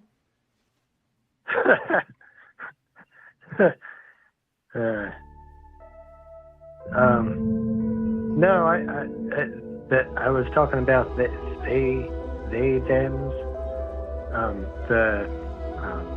theys, yeah, the they thems, yeah. Well, no, and my question being, being for is was that a communist thing as well, to try to give they thems cancer? Oh no, but the first clinic was set up in Berlin, It ended up being burned down by the Nazi youth. But this type of stuff was going on. The first clinic since before World War II. But they weren't. I don't think they had I don't know. I don't think they had the hormone therapy, as they call it, as they do nowadays. Like, I don't think the medicine was developed enough. Where's Technology Life? Get back to the gay sex pile. Peasant says, where's Technology Life? So I think Technology Life doing a little riff on communism. Is that what we're doing? Once again, sometimes jokes, I don't really understand them. They kind of go right over my head. Molotov Cocktail, namaste. Namaste and welcome on in. Guys, can we get some namastes from Molotov Cocktail joining us, enjoying the program, understanding, feeling something special percolating through the energy here at Explorations, the world's most powerful personal power program in the country. Namaste. Cougar Pie with another communal vision. You are inspiring a lot of people. They can't let you finish a damn thought. Cougar Pie, Nigel slapped Matzo out of his mixed baby's hand. Any response to that? Is that true? Is there any truth to that allegation? Oh my goodness gracious, we have been raided. Namaste. You know, consider that. You hold on to that. We've been raided by the Luke Band. Namaste, brother. Luke, it's good to have you. Oh, it feels good to have your vibe here. Oh, it's been a minute. I miss you, brother. I miss Luke. Blessings and namaste to Luke. Shout out, Luke. Blessings and namaste. Welcome, Detroit Dog Murderer, and welcome, Raiders. Welcome on in to Explorations with Leslie Tanner, the world's most effective personal power program in the country, bar none. Now, this right here can and could be ground zero for the rest of your life. We could be looking down the barrel of the gun of potential expressed. Power unlocked and unleashed. Namaste, Raiders. Make yourselves comfortable. Explore through the channel points and sit back. Free to call. Tonight we're getting into homosexuality. Where does the mental illness end and the person begin? Real quick communal vision from Pepperoncini. I'm an inventor and founder of Luke's channel. Namaste Pepperoncini, laying claim to a very specific and special role to the brother, the Luke man. Blessings and namaste. Luke, how we doing, brother? Can you talk to me? Also, Raiders, don't be afraid. You ain't got to be quiet. Go ahead and sound off, all right? You don't got to be polite. You don't got to tiptoe into chat. It's a chat. It's not real. You can go ahead and let your, pull your balls out, swing them around, air them out. I want to smell them. I want to see them. Namaste. Please, namaste to you. I'm sounding off right here and right now. A Pizza, blessings and namaste to you as well. Cougar Pie, 5 community subs. Girl, thank you. I thank you so much for that. Very generous of you. Very generous. Luke, man, did we already leave? You sleepy? Is Lukey sleepy? Hey, Pete, I've seen the shenanigans you're getting up to over there, though, because the chat's kind of, I've seen the YouTube videos. Guys, the YouTube videos of Luke going into VR chat and the chat speaking for him. So Luke, if you're tired right now after doing that kind of stuff, I don't know what you're doing. You must have a blood disorder or something. Because you're not even talking. You're just sitting there. And you're getting tickled. They're like the chat's tickling you. I see you laugh like you're being tickled, like a baby. I've seen it. I've seen the videos. You can't tell me otherwise.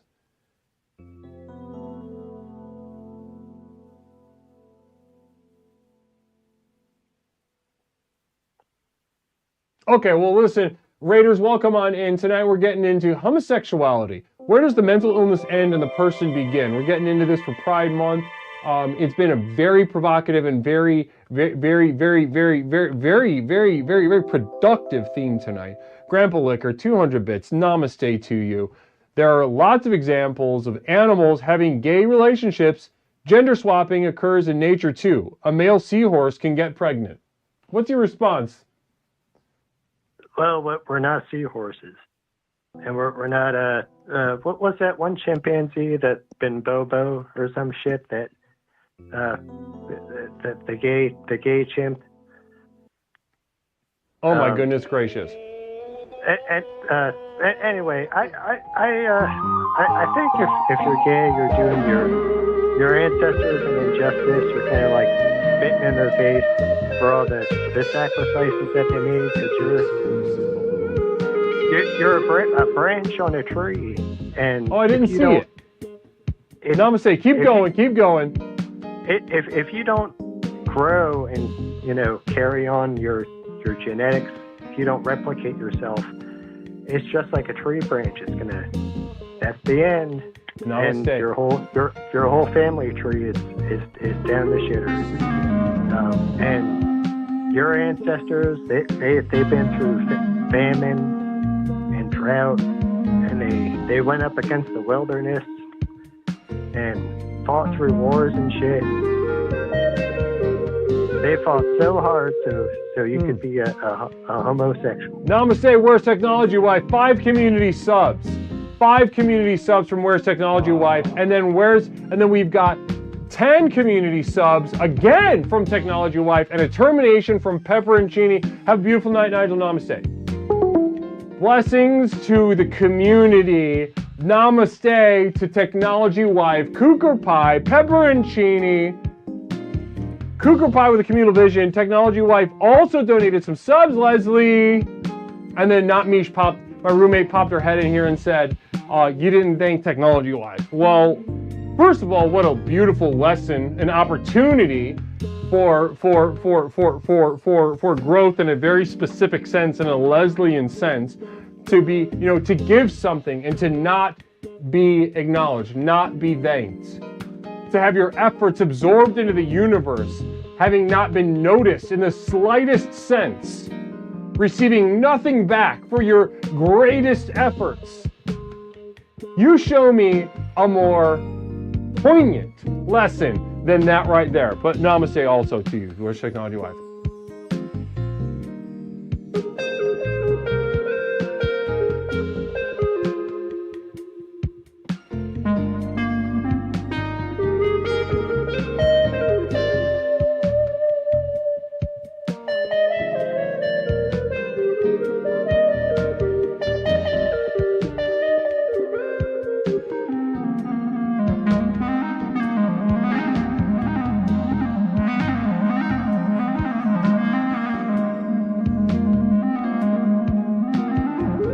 Oh, wow. If you don't post officially on the correct social media, the robots will not preserve your soul. Namaste, G. I can't thank you enough for that. That was a blessed thing to share. Welcome on in, Base Camp Matt and Gitson Shiggles. Namaste to both of you. It's wonderful to have you on board. Can't thank you enough. Thank you for joining us here at Explorations with Leslie Tanner. Thank you also to Brother Nigel for, that's the thing, guys. Nigel is provocative. Nigel comes in here, he bucks the trend, right? In a place where the internet, each day proves that, you think the internet can't get any gayer, and then you see something like, you see something that absolutely boggles the mind, right? Boggles the mind in gayness, and the internet continues becoming, more and more gay every day. And Nigel's one of those guys that's like, oh, here I come. Here I come. Oh, you don't think you can get gayer? Here I come. Even while expressing some very, what people might label him as conservative. People might do that. I don't, because I don't see ideology. People might categorize him as a straight conservative traditional male.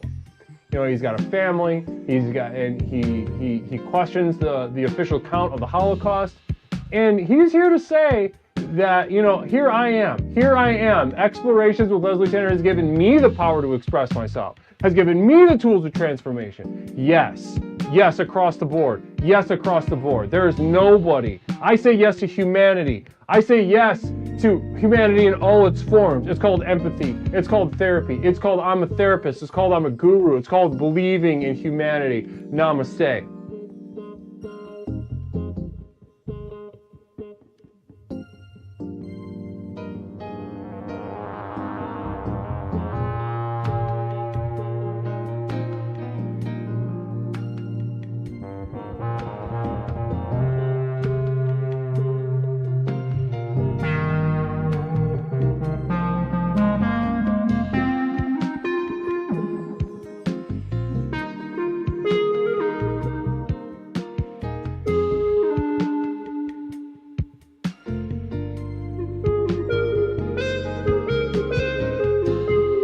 Oh, yeah.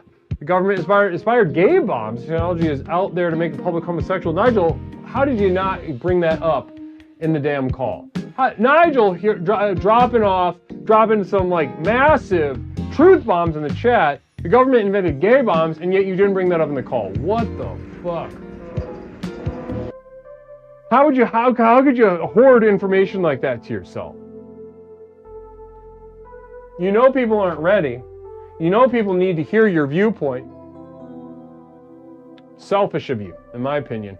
Namaste. Namaste, guys. Thank you, Lieutenant Piss, for joining us here on Explorations with Leslie Tanner. Let's keep it going. 872-205-9484. How much do I charge for a eulogy? Asks Pox. How much do I charge for a eulogy?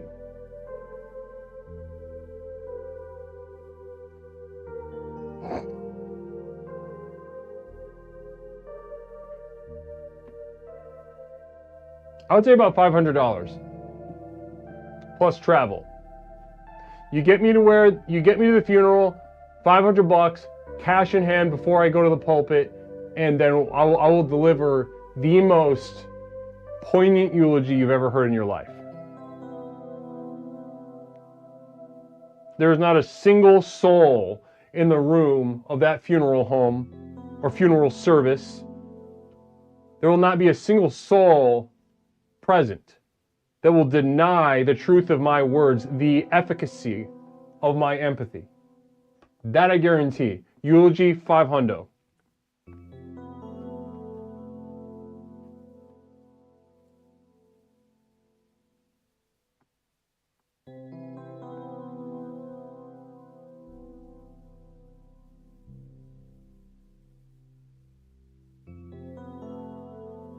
Yeah,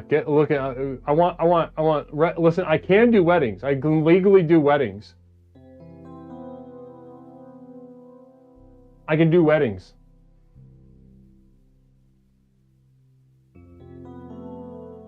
Viv rants, Dr. Tanner, would you DJ my wedding reception? Yes.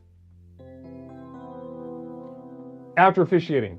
Yes. Yes, I would. I would be happy to do that. In fact, that's part of the package. If I send you the pamphlet, I can officiate. Yeah, it's travel again. Travel $500.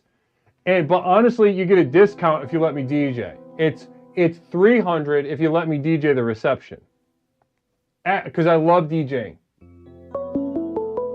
I love it. Caller, welcome to Explorations with Leslie Tanner. My name's Leslie. What's something I can call you tonight?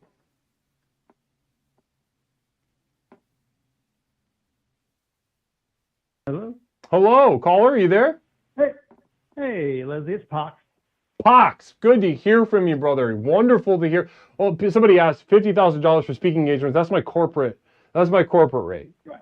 That's my corporate rate. If I'm getting pulled into a boardroom or to some kind of like little pep rally at the office HQ, that's $50,000, like across the board. If we're talking about personal, religious, or just kind of like wedding events, funerals, things like that, quinceañeras, communions, bar mitzvahs, then we get a lot more reasonable, a lot more quick, because I get to be with your family. Pox, great to hear from you. How you doing tonight, brother? Hey, I'm doing okay. That sounds like a pretty good deal, $500. Right? Sounds pretty. It sounds like a. Can you really afford not to? Ultimately. I'm having regrets now. Exactly. Now, what are you specifically? What are you regretting? Tell me about that. I was just joking, like as if I had gotten married or something like that. Are you married, Pox? No. Nice. So you're a bachelor. Yeah, we'll call it that. Well, okay, now that you just piqued my interest. No, I'm just kidding. Okay, Secret Steve, go ahead and tell me what was in that tone. What's going on? You could call it a bachelor, but what would be more accurate? What would be more accurate to call it? I was just being a dick. I was just trying. I realized I was like playing a character all of a sudden, and that's not me. You know. I understand. Well, let's not go down that road. I appreciate your honesty. Right. But I have a question about something you said earlier. Please. I can't remember. You were talking to some dude who was just boring. There's been plenty of them, but you were talking about how you celebrate gay people in your own way. Mm-hmm. And I was just wondering, what is that way, and should we follow that way? Well, I personally, and as I describe it in a second, it might make sense to you, might be obvious in accordance to the program here, but I would never tell anyone to emulate how I relate to people in the world. In my role here at the program, I would never, that is not what I'm trying to do. I'm trying to give the tools that will allow people to access their own power, their own viewpoints, their own, their true self, to truly become themselves. Jessica Bear says, Leslie, do you do gay weddings? Yes, absolutely. Absolutely. I'm eager to do them too. I love it. I show up early. I bring my own Ziploc, a trail mix. You don't even gotta give me food. That's how much of an ally I am. But okay, so your question, Pox, how does Leslie celebrate gays? That's the question? Yes. Yeah. You said you celebrated them earlier, and so I just want to know how you did that. Now, I think I think this is a good question. How do I celebrate them? Well, ultimately, so part of my job here at the program, and this might sound like a broken record, but bear with me for a second. I promise it's going somewhere. Sadok with a gun, 25 bits, quick quote. Healing is possible, important, and a moral imperative among the enlightened, claimed the rotting, masturbating corpse. Namaste. Good, that's a good one. Now, one of my main simple goals here is to not only give others the tools to access reality as it truly is, without any sugarcoating, without any defenses, because those defenses, they get in the way of people in their true power. So that's what I do with the program, is try to give people tools to access reality, the reality of their own power. Now, when it comes to gays,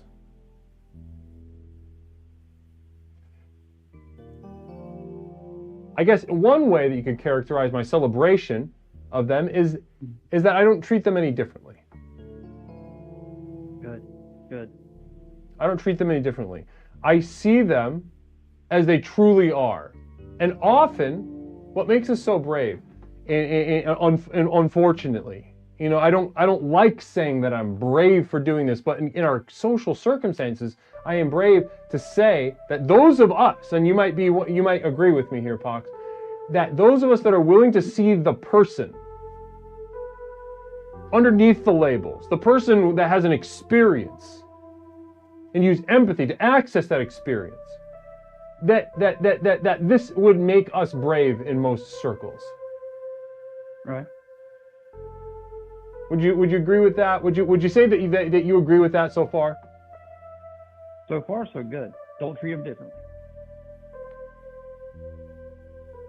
Now. Or should I? What was that? Should I treat them differently? Should I treat them differently? Well, are they different? Or just treat them like they're... You tell me. Yes. Are you gay? Right. Exactly. There are a few gay guys from Guam in my town who hate NASA for some reason. Speaking of gays. But I do know a guy from Guam. I know a guy from Guam. Yeah, a couple of them. A couple of gay guys from Guam. Well, actually, I know a woman from Guam. Was she gay? No, but she has some kids that have problems. Yeah. Okay. So same ballpark. Pretty much. Okay. So okay. Okay. Your question: do you treat them differently? My question being, in response to that, are they different? Are you gay? Are you asking them? I'm asking you if you are gay, Pox. No. I'm still not gay. still not gay. So the answer is that they're different. Good point. So you better treat them different. So take a don't off the front of that. Just say treat differently. Okay. All right. And the thing is,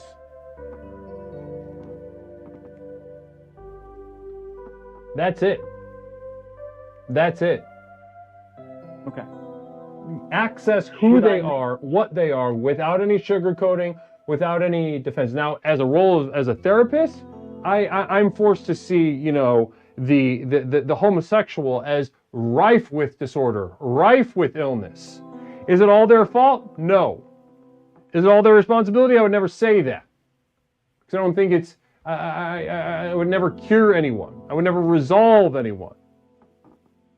But I'm not, one thing I won't do to quote unquote celebrate homosexuals is to empower them. Or tolerate How do them. you avoid doing that? How do you avoid doing that? How do you avoid empowering a homosexual?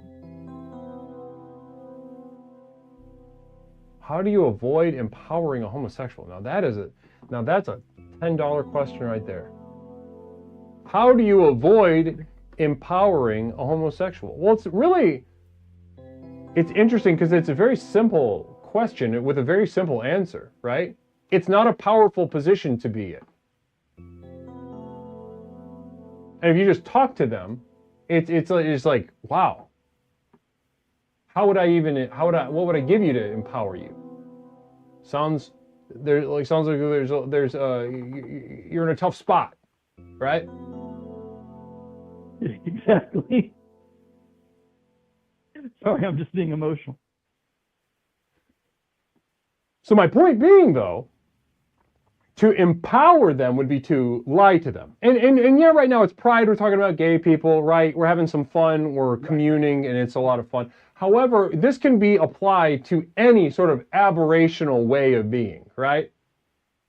Any kind of minority, any kind of, you know, disordered person, any kind of this, that, and the other. The world is not for them. And to empower them is to lie to them. I would not empower a gay person. I would not empower a woman. I would not empower, you know, a Mexican family. A gay woman? Empower them? No, absolutely not. Okay. I didn't know it was double jeopardy. Listen, to empower them, no, that's not how that works. Yeah, to empower them is to give them the tools by which to lie to themselves and therefore cut themselves off from the power of the next level. Losers, for instance, if you want to talk about another minority, losers do not gain from being told that they are winners. A handicapped person isn't helped by being told how capable they are. They have to earn medals just like the rest of us in the Olympics. And they're probably not going to. Right. Yeah, good point. Good point. I didn't think about that.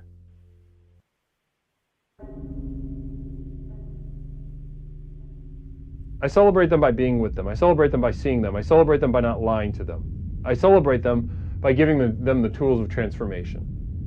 To answer your question, Pox. Well, thank you. I don't want to take up all your time tonight. You know, you and I could chop it up all night. Of course we could. But can I terminate myself? All right. Namaste, brother. Thank you. I love speaking to Pox. What a fun conversation that was. Personal question about how I personally celebrate.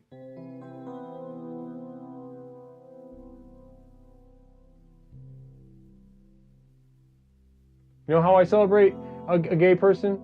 A gay friend of mine. He came to me and said, Leslie, I got chased by some methed up rednecks in a shitty old minivan. They popped out, called me the F word, and started swinging a chain around over their head. I was terrified. I hated the experience. I thought I could die in that moment. And I felt nothing but a fear that made me feel small and helpless.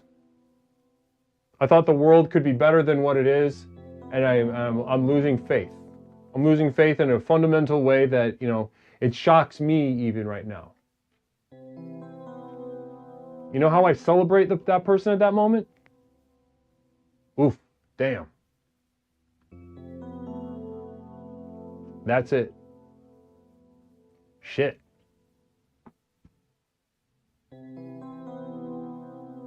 Sucks. That sucks. That stinks. Something like that.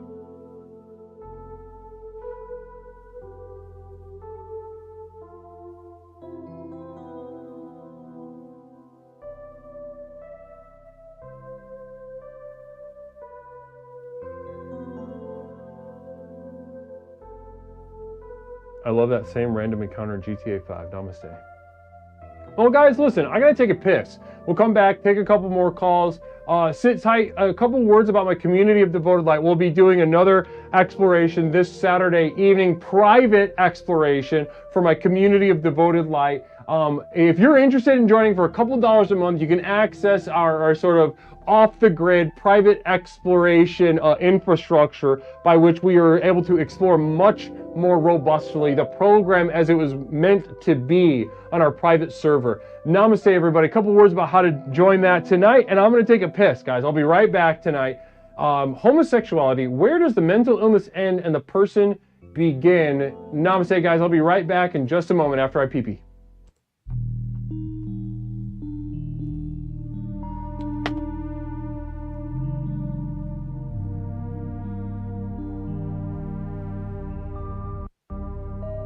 A pizza? No, you must stay awake.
Explorations with Leslie Tanner. Since Leslie and his program broke onto the scene, Explorations has become the #1 best-selling and most influential personal power program in modern history. Millions of people from all over the world have gotten a chance to meet this truly remarkable man and utterly transform their lives with the power of Explorations. I listened to this introductory tape and I knew then and there, this is what I needed. I felt just so much better knowing there are a bunch of people out there suffering like me. I'm not kidding you. I think after the first tape, I knew, okay, I'm gonna be fine. I got such relief from the very beginning, starting the program. Now that you've gotten a taste of what this program is capable of, it's time to show you how to take your life to the next level.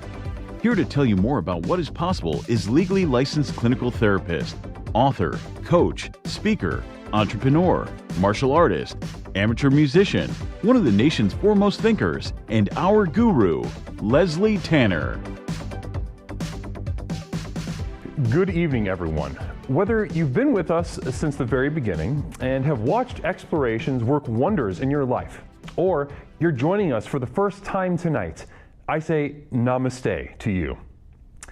As you've watched Explorations in action during our call-in show, no doubt your mind is reeling from the limitless potential you now know is possible. Between the tailored themes and lectures, to the myriad avenues of exploration through the channel points, to the customized ways to interact with me and the community, there simply has never been anything quite like this program. Now is usually the point in one of these self-help programs where it starts to sound like a sales pitch. Someone like me might normally say something like, "Listen, I know your time is precious. Let me cut to the chase." But there's only one problem with that. We know your time isn't precious. I could speak at length for hours and hours about absolutely nothing, and I still wouldn't be wasting your time because, well, you're here, looking for a fast, all-encompassing solution to the problems in your life that have become so intolerable, you're not sure what you're going to do. You may be considering any number of extreme decisions, ranging from short-term band-aids to more permanent solutions.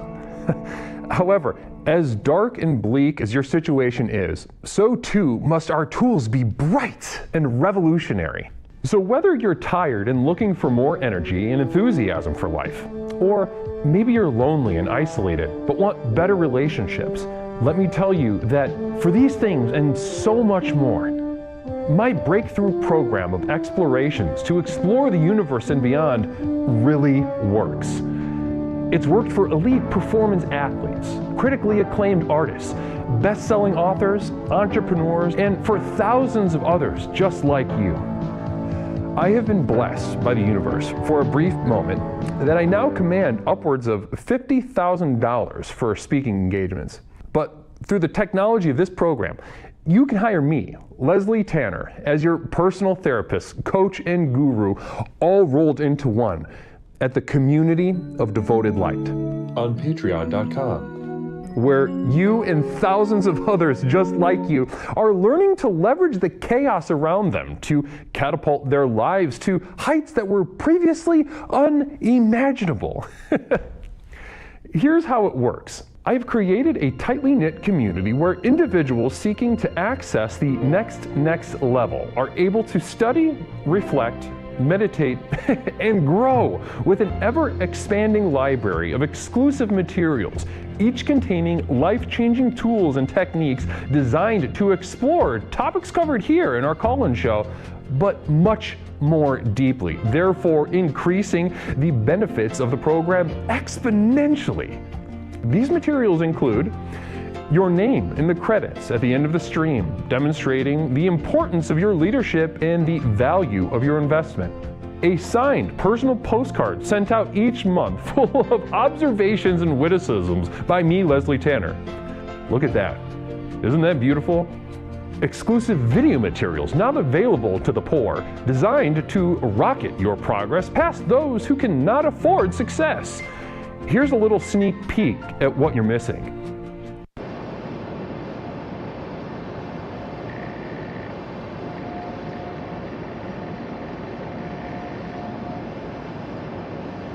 Oh, hi. I almost didn't see you there. It's Leslie Tanner, host of Explorations with Leslie Tanner. You might have noticed that it's nighttime. That's because I like to come outside and do some nighttime thinking.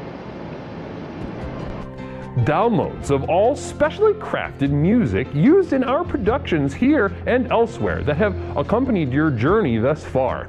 Tracks such as New Beginnings, Psychic Romance, Reaching into Darkness, or The Skeptic's Gamble.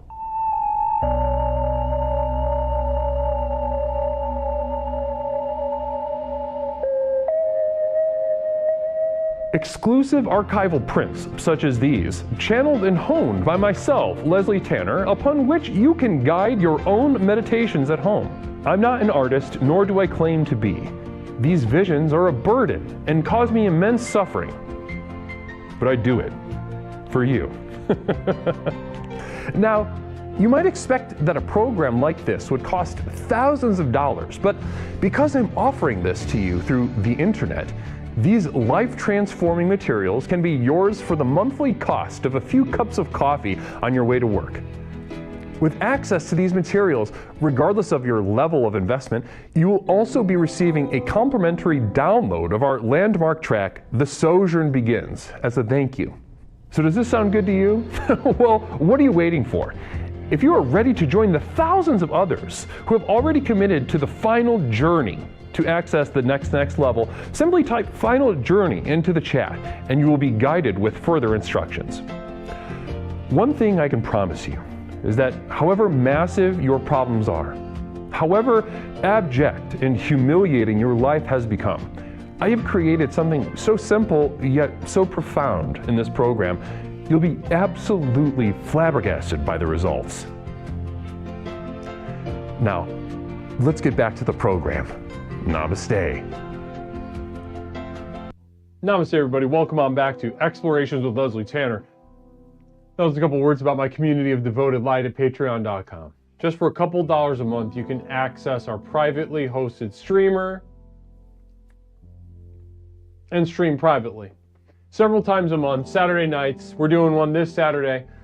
You get the monthly postcard, but also, guys, if you join, what you'll get is, basically, you're going to be very impressed by this when you see it. You get, like, if you enroll at the, I don't even know how to, like, say this in a punchy way. I got to figure this out. But basically, whatever level that you sign up for the Patreon for, you get that many, like, Leslie points to spend on the, like, on the private bit redeems. So if you're at the $5 level, the basic level, you get 500 points to spend on the bit redeems on the private server. Actually, it was pretty clear, Bradley. Thanks for asking.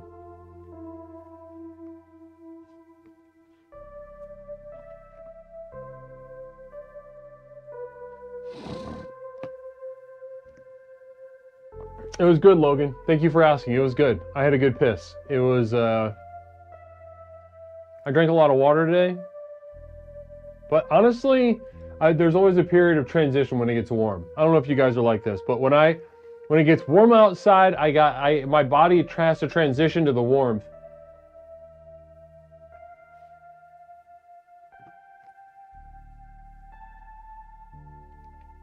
And I took a real weird heat nap earlier. I tried to drink like an electrolyte packet, drink a bunch of water.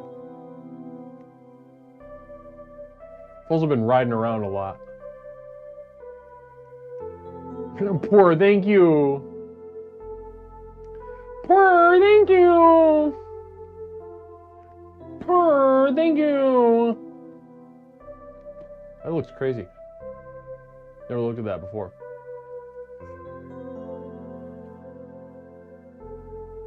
Thank you, Logan. Rihanna's bananas. How warm is it?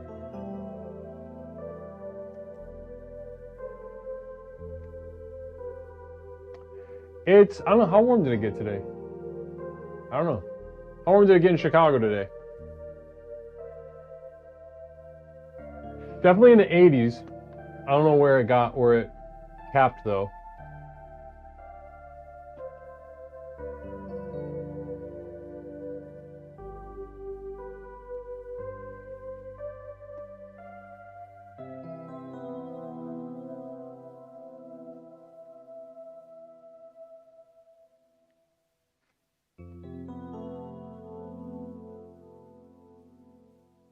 What do you think about the big Lego scandal going on? I've never tried the Element brand. This is like the off brand. Normally I get like the Walgreens, like generic kind. Or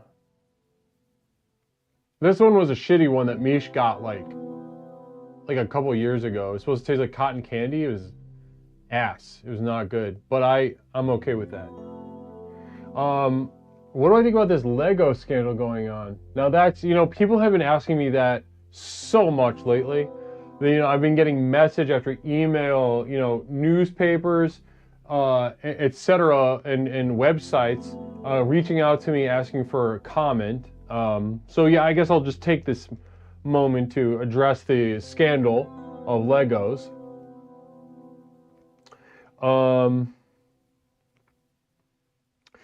At first I heard about it, I was like, this is terrible, right? Taking money from these poor people with the rare Legos. That's terrible stuff. Give them what they deserve. That was what I initially thought. But you want to know when my thoughts flipped? You know, when I was on the other side, when I found out they were Mormon. Right? Wasn't the guy Mormon? Aren't all the cops Mormon and shit? Or something like that? Laser Shark not understanding why everybody's not on YouTube.com. Ancient, eternal question. Why Twitch instead of YouTube? Yeah, they're Mormon. So that's it. You know I'm on the Mormon side. Listen, the Mormons gave us jazz, and that I mean, that pretty much that clarifies my stance on almost every every prevalent issue of the day. When I can drag it back, follow the thread back to the fact that the Mormons gifted us American jazz. And it's a tremendously powerful and clarifying notion. I don't give a fuck. I wish they could do it again. I wish they deserve it. The Mormons deserve to take your Legos.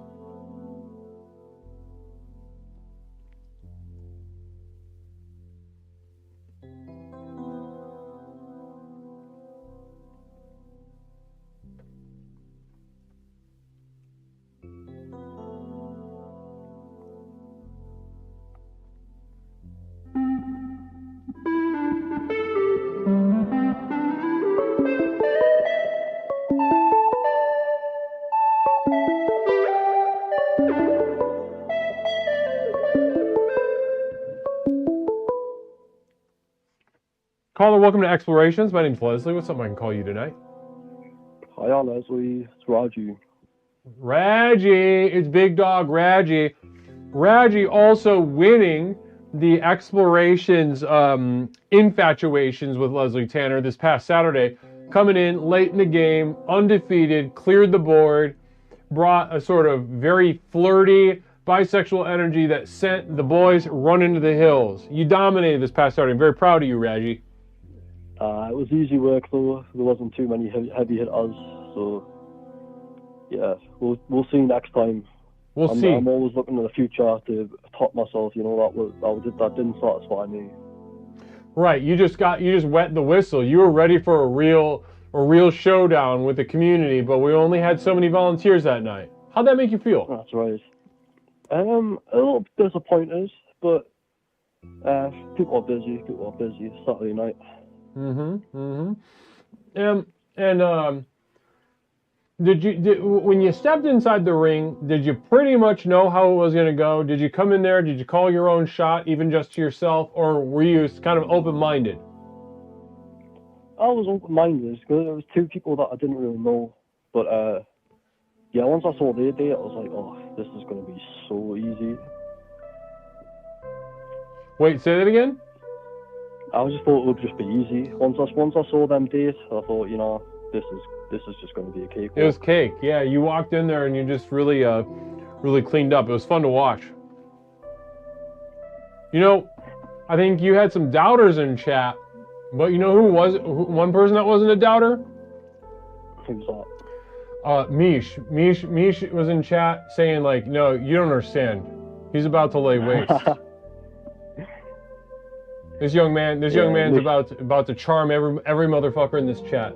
You watch. And she was right. She was 100% right. I think anybody who's actually seen you perform in Infatuations would speak to this effect. You crushed. That's it. I'm 2 for 2 now, I guess. But technicality on the first one, it was a draw.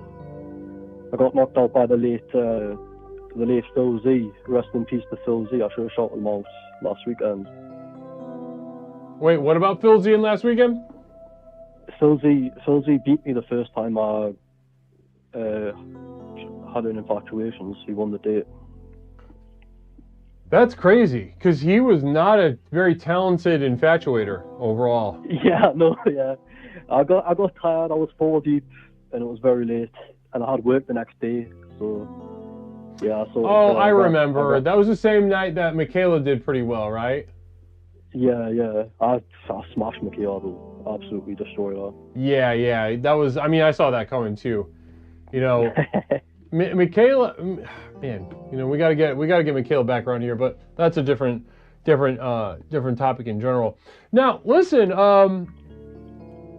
We've got a theme tonight. I'm sure you've seen it, Raji. Theme: homosexuality. Yep. Where does the mental illness end and the person begin?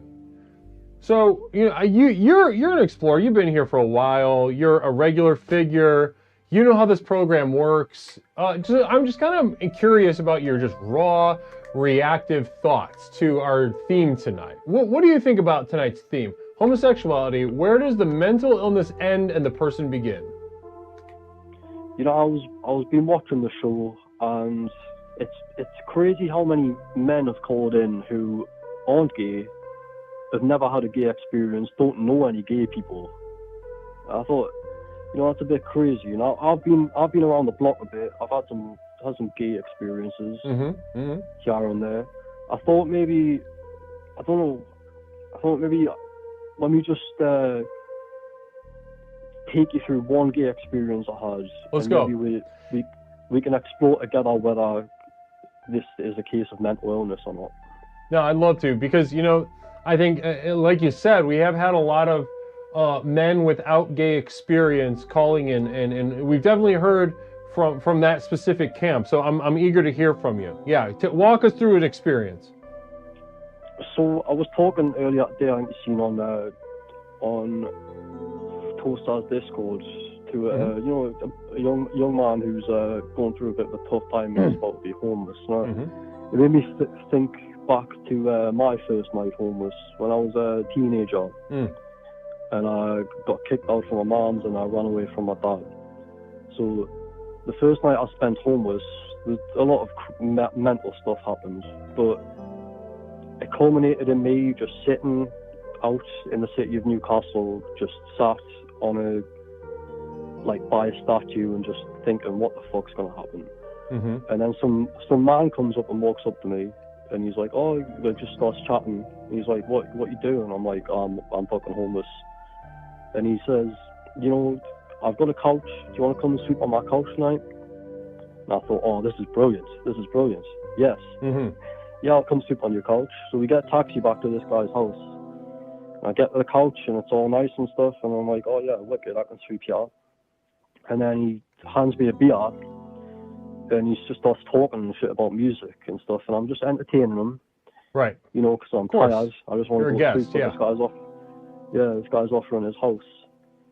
And then he says, you know, I got some DVDs from the market today. Do you mind we watch a DVD? I'm like, fuck. I just want to go to sleep. But, you know, maybe I'll fall asleep watching this DVD. You know, it'll be okay. So he goes to another room, he gets some DVDs out, and he puts one in the DVD player, and then he goes and sits. I'm on the couch, and he's like sort of on a seat to the left of me, sort of facing me and the TV. And he puts the DVD in the DVD player and goes and sits down. And it starts, and I'm like, is this porn? Is this pornography? Is this the pornographic film?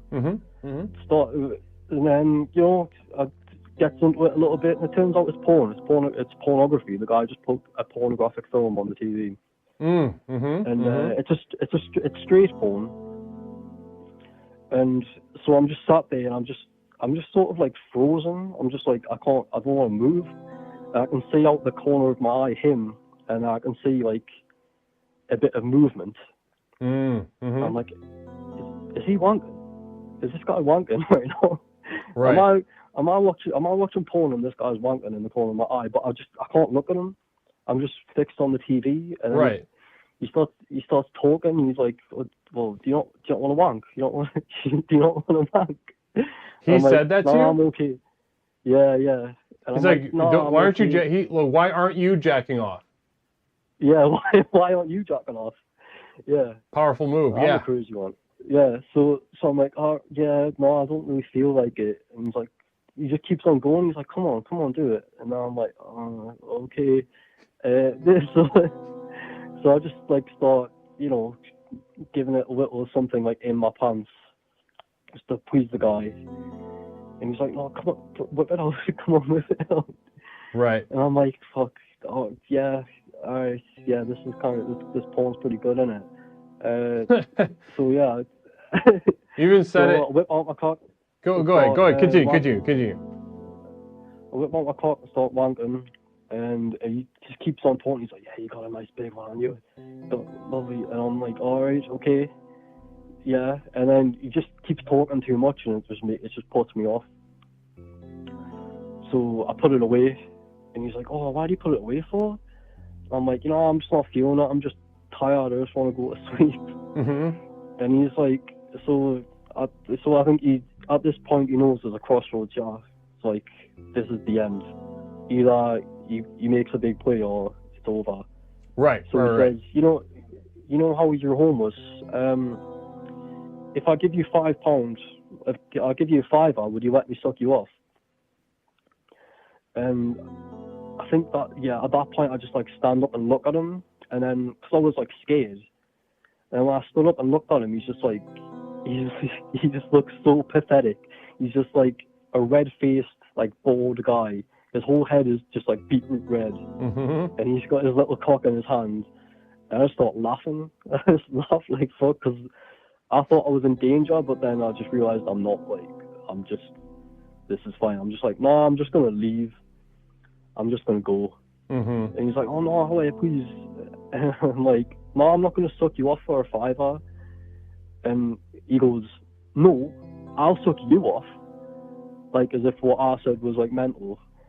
And I'm like, no, even then, I'm not game for it. And so I go and walk out the door, and as I'm walking out the door, I'm like walking quite fast, I'm like still a bit nervous. I'm just like, what the fuck has just happened? Right. And as I'm leaving the door, he shouts from his seat. He shouts, Tanner, like £10. and I just leave, get out of there. Sociopathogen literally just had a communal vision and said, what about for a tenner? Yeah, you're on the same wavelength, yeah. That's the magic of the program right there. It wasn't enough. $5 and then $10. Was that guy mentally ill? Huh? Was he mentally ill?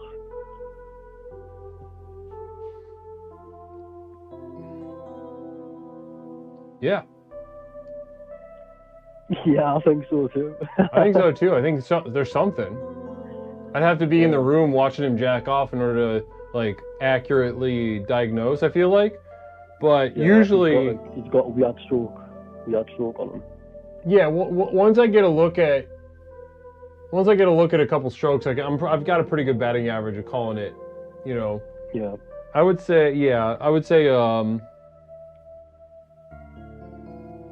some attachment-based thing. I mean, that's kind of easy to say, though, you know.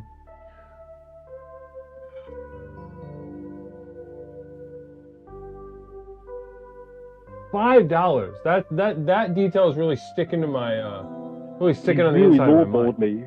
Huh? He thought I was way more desperate than I was. It was only my first night homeless, you know. Maybe if he knew that, he would have upped. Right. I mean, you probably even looked clean at that point too. Yeah, I look fine. You were fresh. You were freshly homeless, not dirty. I was a fresh 16-year-old twink. Like, come on, £5. Listen, I think that's honestly disrespectful. You know, aside from the fact, well, what's the age of consent in it's 16. 16. Okay. It's frowned upon though. It's frowned upon. Yeah, I mean, it's most in most, like, you know, quote unquote, most places that's going to be the case, I would imagine.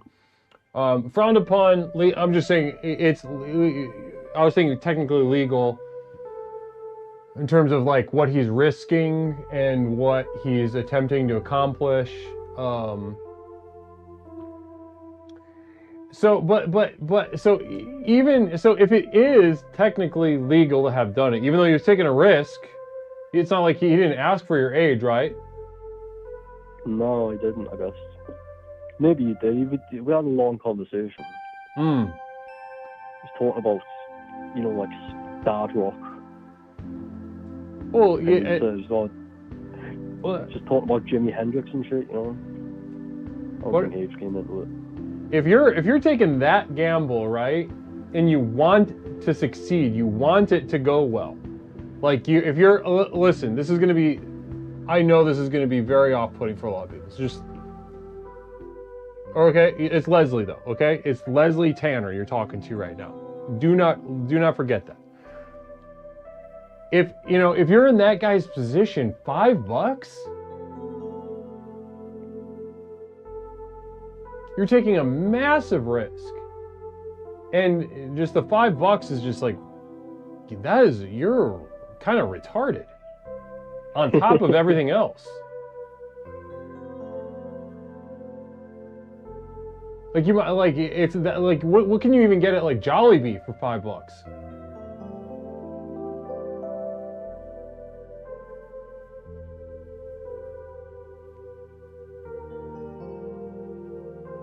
What's the Jollibee?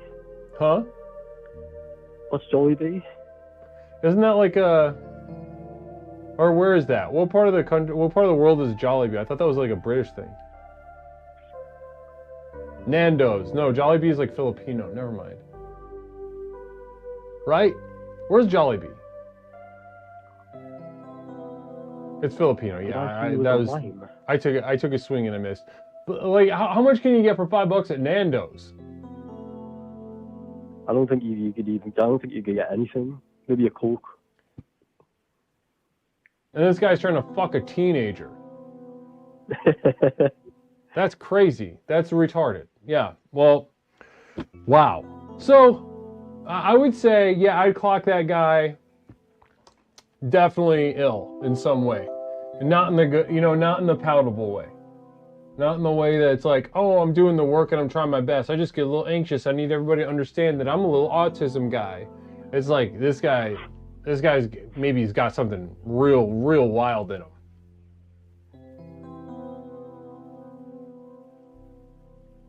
Yeah, I agree.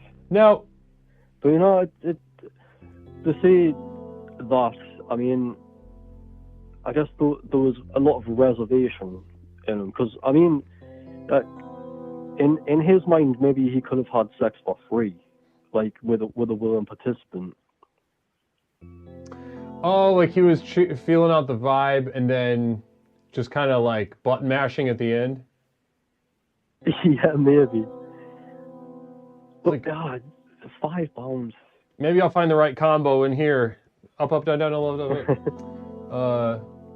Yeah, maybe that's possible. Maybe he was just like, the vibe wasn't going his way, because that was your read on it, right? Like it wasn't popping off. It was a do or die moment. Yeah. I wonder if he played his cards right, if I would have let him suck his dick. Suck my dick. Wait, say it again? I wonder if he played his cards a little better. Maybe I would have let him suck my dick. Who knows? Maybe. I mean, it's if you believe in something like the multiverse, which I don't, but if you do, then there's a universe out there where he succeeded. Yeah, I don't think anything would have changed for me, to be fair. Yeah. Well, I think I'd probably be living the exact same life, except I just got my dick sucked once by a guy. Real quick, communal vision from Cougar Pie. No, this is from Technology Wife first. If you hadn't run off, do you think you would have let him? I don't understand the question. I mean, I guess, yeah, I guess that is a... What do you mean, Technology Wife? If you hadn't... £5 is £5, says Cougar Pie. What do you say to that? Yeah, £5 is £5. Which back then, the dollar was doing very weak, I think, at that point. So £5 was like $10. You know, I'll bet. Did you have money though? Because you were fresh. You were freshly homeless. Did you have some money though? I had nothing. Nah, because I was like a child. I didn't have anything. Yeah, Sociopathogen asked a question that I'm going to go ahead and echo. Which one of you sick fucks is jacking it right now? Chat's been real quiet. Ever since this charming young man starts talking about almost getting his dick sucked at a very vulnerable moment in his life, chat's been real quiet.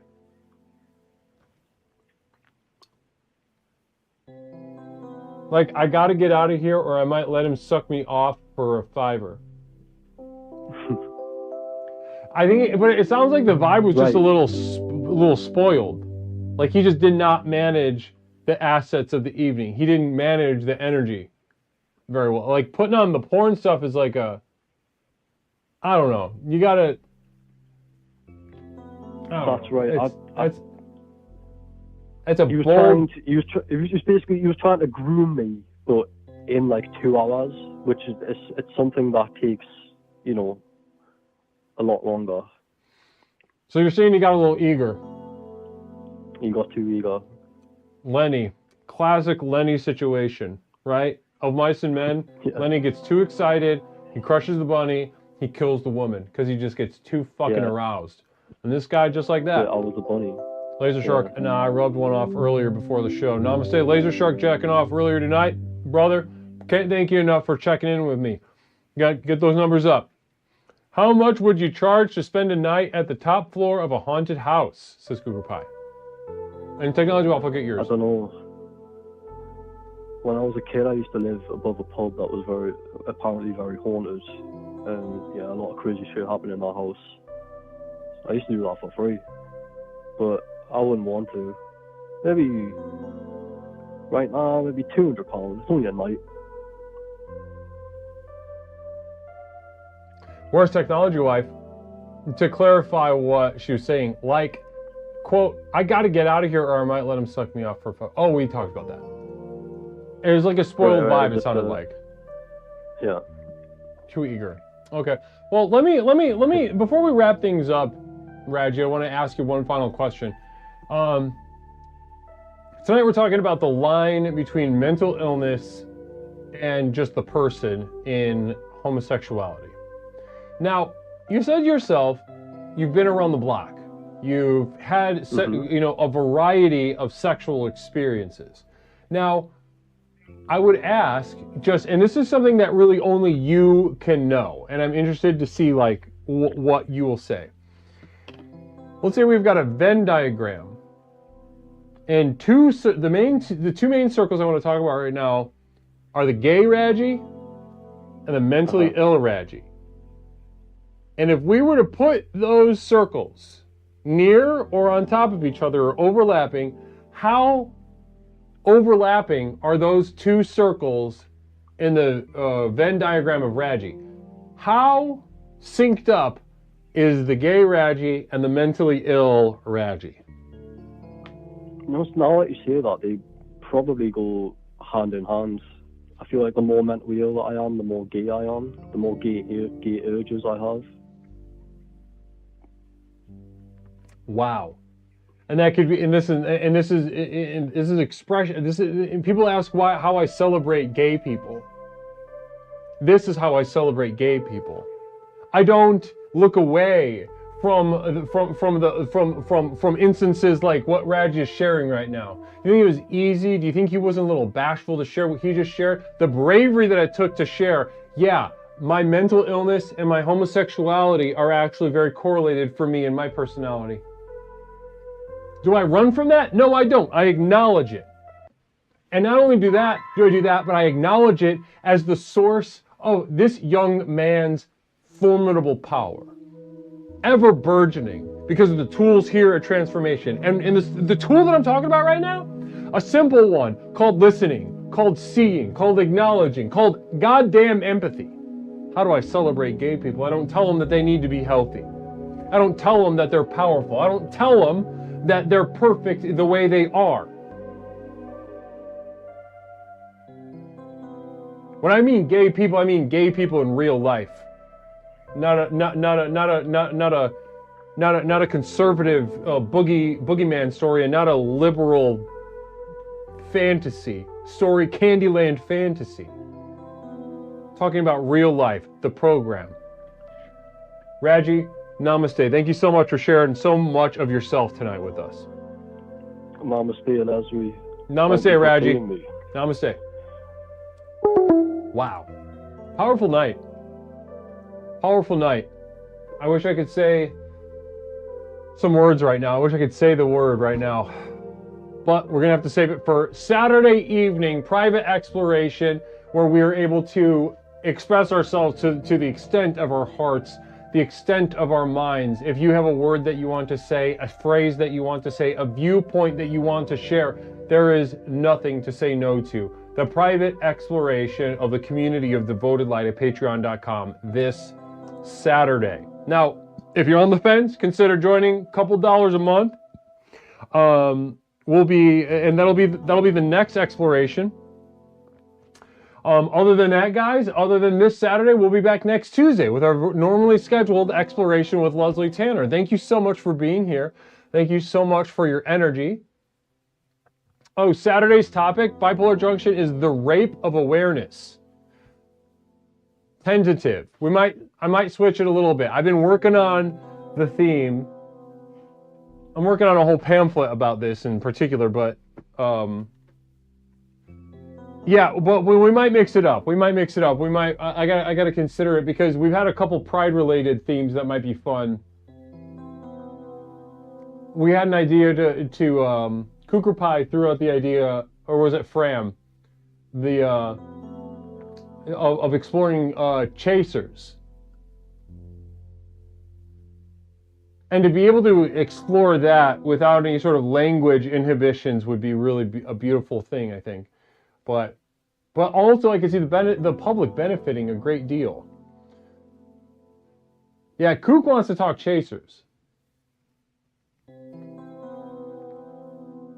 But here's my position though with that topic. My position with that topic is, do we, because that could be such a fun public exploration, or do we utilize the sort of private, untaxed, duty-free territory of our independent server? You know what I mean? Oh, but okay, I see what you're saying. Poor.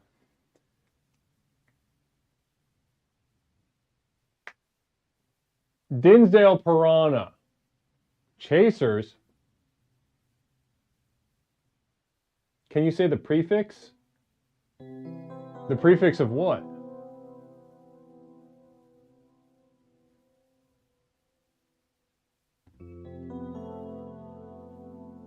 It all costs money? Namaste, you caught us right at the end, brother. We're about to do a little raid. Who should we raid?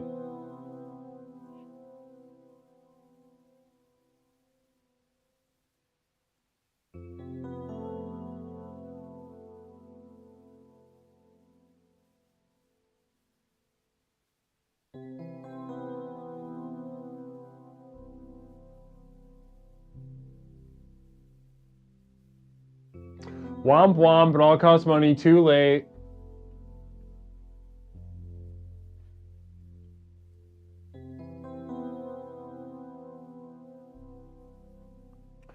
You know, we haven't... I know we raided her once before. What's she up to? What's Spooky Little Spirit up to?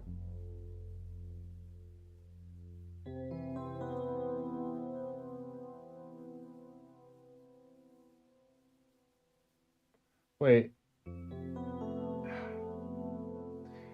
I used to really be into Code Miko, to be honest, but I don't know what happened. We haven't done Force of Wires in a minute. Any Code Miko, any Miko fans? Oh, is Toaster on? No, Toaster's not on.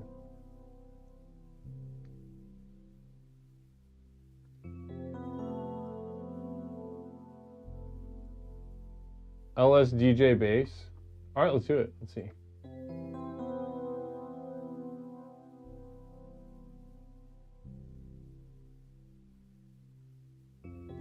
Yeah, let's do it.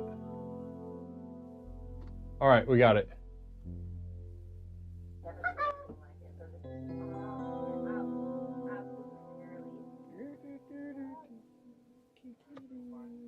All right, 99, everybody. Listen, again, we'll be back Saturday, private exploration.